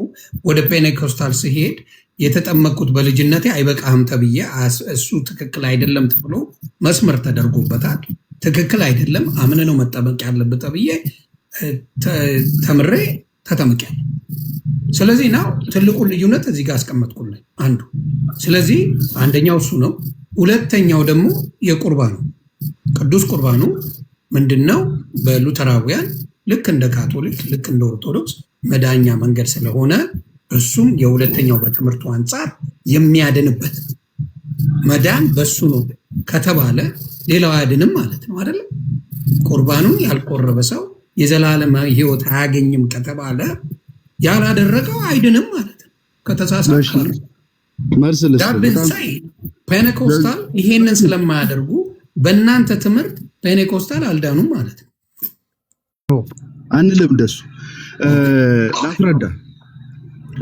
ቁጭ ማለት ጴንጤቆስታውያን በሉተራውያን የጥምቀትና የጌታ ራት አረዳድ ተመሳሳይ ስላልሆኑ አልዳኑ የሚል አቋም የትኛውም ሉተራዊ ቤተክርስቲያን አታስቀምጥም። ይሄ መሰመር አለበት። ግን እዚህ ጋር አንተ የዘነጋውና የግድ ማስታወስ ያለብኝ ጉዳይ አለ። ሉተራውያን የጸጋ መቀበያ መንገዶች ብለን ምንጠራቸዋል የጌታ እራትና ጥምቀት ማለት ነው። እንዲሁም ደግሞ ቀድሞ ወንድሜ ማንስቶታል አብሶሉሽንና ኮንፌሽንና አብሶሉሽን የሚባል አለ። ኑዛዜና ኃጢአት ይቅርታ ማለት ሶስቱ የእግዚአብሔር ጸጋውን የሚያስተላልፍባቸው መንገዶች ናቸው ብለን እናስተምራለን። ምን ማለት ነው? ግልጽ እዚህ ጋር እንዲሆንልን ኢየሱስ ክርስቶስ በሰራው ስራ የማዳን ስራ ይሄ ማለት ኦብጀክቲቭ ነው። ላዕላይ የሆነ በምንም ነገር ላይ ያልተመሰረተ በብቸኝነት በሱ ማንነትና ስራ ፐርሰን ኤንድ ወርክ የተከናወነ የማዳን ስራ ኦብጀክቲቭ የሆነው ይሄ የማዳን ስራ የኃጢአት ስራ የቤዞት ስራ ምንለው ማለት ነው። ወደ አማኞች እንዲመጣ በነፍስ ወከፍ ወደ አማኞች እንዲመጣ ጥምቀትና የጌታ እራት ሚንሶች ናቸው ብለን እናስተምራለን። ይሄን ያዘል ሚንሶች ናቸው። ብቻውን በመስቀል ላይ የክርስቶስ ኢየሱስ የተሰራው ስራ እዛ ጋር አያቆምም። የግድ በነፍስ ወከፍ ወደ አማኞች መምጣት አለበት። ቀደም ዴፍ በደም ቆንጆ አድርጎ አስቀምጦላል ሰውን እንዴት እንደምንመለከት ከውድቀት በፊትና ከውድቀት በኋላ ሉትራ እንዴት እንደሚረዱ በመስቀል ላይ የተሰራው ያው በመስቀል ላይ እንበል እንጂ ከተወለደበት ጊዜ አንስቶ እስከ መስቀል ሞቱ ድረስ ጌታችንና መድኃኒታችን ኢየሱስ ክርስቶስ የሰራው ስራ በነፍስ ወከፍ ወደ ሰዎች እንዲደርስ የግድ ሉትራን ምን ይላሉ? ሚንስ ኦፍ ግሬስ ምንድነው? የጸጋ መቀበያ መንገዶች መኖር አለባቸው። እነዚህም ጥምቀትና የጌታ እራት ከሌሎች ቤተ እምነቶች የሚለየን ሉትራን እኛን ማለት ነው። እነዚህ ሁለት ጥምቀትና የጌታ እራት በራሱ በጌታ በኢየሱስ ክርስቶስ የተመሰረቱ መሆናቸውን አጽንኦት ሰጥተን ነው የምናስተምረው። ጥምቀትና የጌታ እራት ሌሎቹ በጌታ በኢየሱስ ክርስቶስ እንደተመሰረቱ አናምንም በቀጥታ። ስለዚህ ምንድነው ከጴንጤቆስጣውያን የሚለየን? ጴንጤቆስጣውያኑ ምን ይላሉ? በመስቀል ላይ የተሰር ማለት በመስቀል ላይ ያልኩ እንጂ ተጀምሮ የተጠናቀቀው በመስቀል ላይ ስለሆነ ነው። ሰው ከሆነበት ጊዜ አንስቶ እስከ መስቀል ሞቱ ድረስ ያለው የማዳን የቤዞት ስራ የጌታ ኢየሱስ ክርስቶስ ስራ ጥምቀትና የጌታ እራት አያስፈልገውም ይላሉ ጴንጤቆስጣውያን። አያስፈልገው በቃ ጥምቀት እንደ ምሳሌ ነው። ከሞቱና ከመቀበሩ ጋር የመተባበሪያ ማሳያ ነው። የጌታ እራት በሚመለከት ደግሞ መከራውን የምናስብበት ነው የምናስታውስበት ነው ከማለት ውጪ ድነት ወደኛ የሚመጣበት መንገድ ነው ብለው አያምኑ። እኛ ይሄን እናምናለን። ስለዚህ እነዚህ ሰዎች በጌታ በኢየሱስ ክርስቶስ አዳኝነት አምነው ነገር ግን በጸጋ መቀበያ መንገድ ስላላመኑ የሲኦል እሳት ይጠብቃቸዋል የሚል ድምዳሜ የለም። ይሄ በጣም ላስቀምጥልህ የምፈልገው ጉዳይ ነው። አንድ ያስጨርሰኝ። ይሄ ማለት ግን የምንሰብከውን የጸጋ መቀበያ መንገዶች ኢንቫሊ ያደርጋል? ኖ፣ እንደዛ እያልን አይደለም። አንዳንድ ነገሮች ማለት እገሌ ይድናል እገሌ አይድንም ብሎ የመናገር ጉዳይ እኛ እዚህ ተሰባስበን የምንወስነው ጉዳይ አይደል። ቅዱሳት መጻሕፍት እንዳስተማሩት እንደዛው እናስተምራለን። የጥምቀትን አስፈላጊነት፣ የጌታ እራትን አስፈላጊ፣ የኃጢአት ይቅርታ እንደሚሰጥ፣ ወደ ዘላለም ሕይወት እንደምንገባ ብዙ ትሩፋቶች እንዳሉት እናስተምራለን። ከዛ ውጭ ባለ ጉዳይ ግን ይሄ እንዲህ ነው የሚል ድምዳሜ አናስቀምጥም። እዚህ ጋር አጽንኦት ለመስጠት ያለው አልዳንም የሚል አይነት አመለካከት የለም የሚል ድምዳሜ ጋር ዮሲ ቃሉ ራሱ ሚንስ ኦፍ ግሬስ እንደሆነ መነገር አለበት ብዬ አስባለሁ። ዴቭ እስቲ መልስልኝ በዚህ ጥያቄ ላይ የምትለው ነገር አለ? ዝም ስላልክ አንተ የተወሰነ ነገር በል እስቲ። በየትኛው ዮኒ? አሁን በጠየቁት ጥያቄ ላይ ምክንያቱም እንዳልኩ ትልቁ ትምህርት በሉተራውያን ለየት የሚያደርጋቸው የእናንተ ለየት የሚያደርገው ምንድነው? በቅዱስ ቁርባኑና በጥምቀቱ ላይ ያላችሁ እምነት ያለነሱ ድህነት የለም። ሌሎቹ እንደሚሉት ካቶሊካውያን እንደሚሉት ኦርቶዶክሶቹ እንደሚሉት ማለት ነው። ስለዚህ እነዚህ ደግሞ ኮምፕሊትሊ ከዛ የተቃረነ ትምህርት ነው ያላቸው። ምንም እኔ እንዳልኩ ምንም አንድ የሚያደርገው ትምህርት የለም። ስለዚህ እንዴት አንድ ሆኖ ነው ወደ አንድነት ተመጡ በአንድነት ተሰብኮ በአንድነት የሚቆነው እንዴት እንደሆነ አስረዳል። ሌላው ምንድን ነው? ይሄንን ካልተቀበሉ ድነዋል ወይ?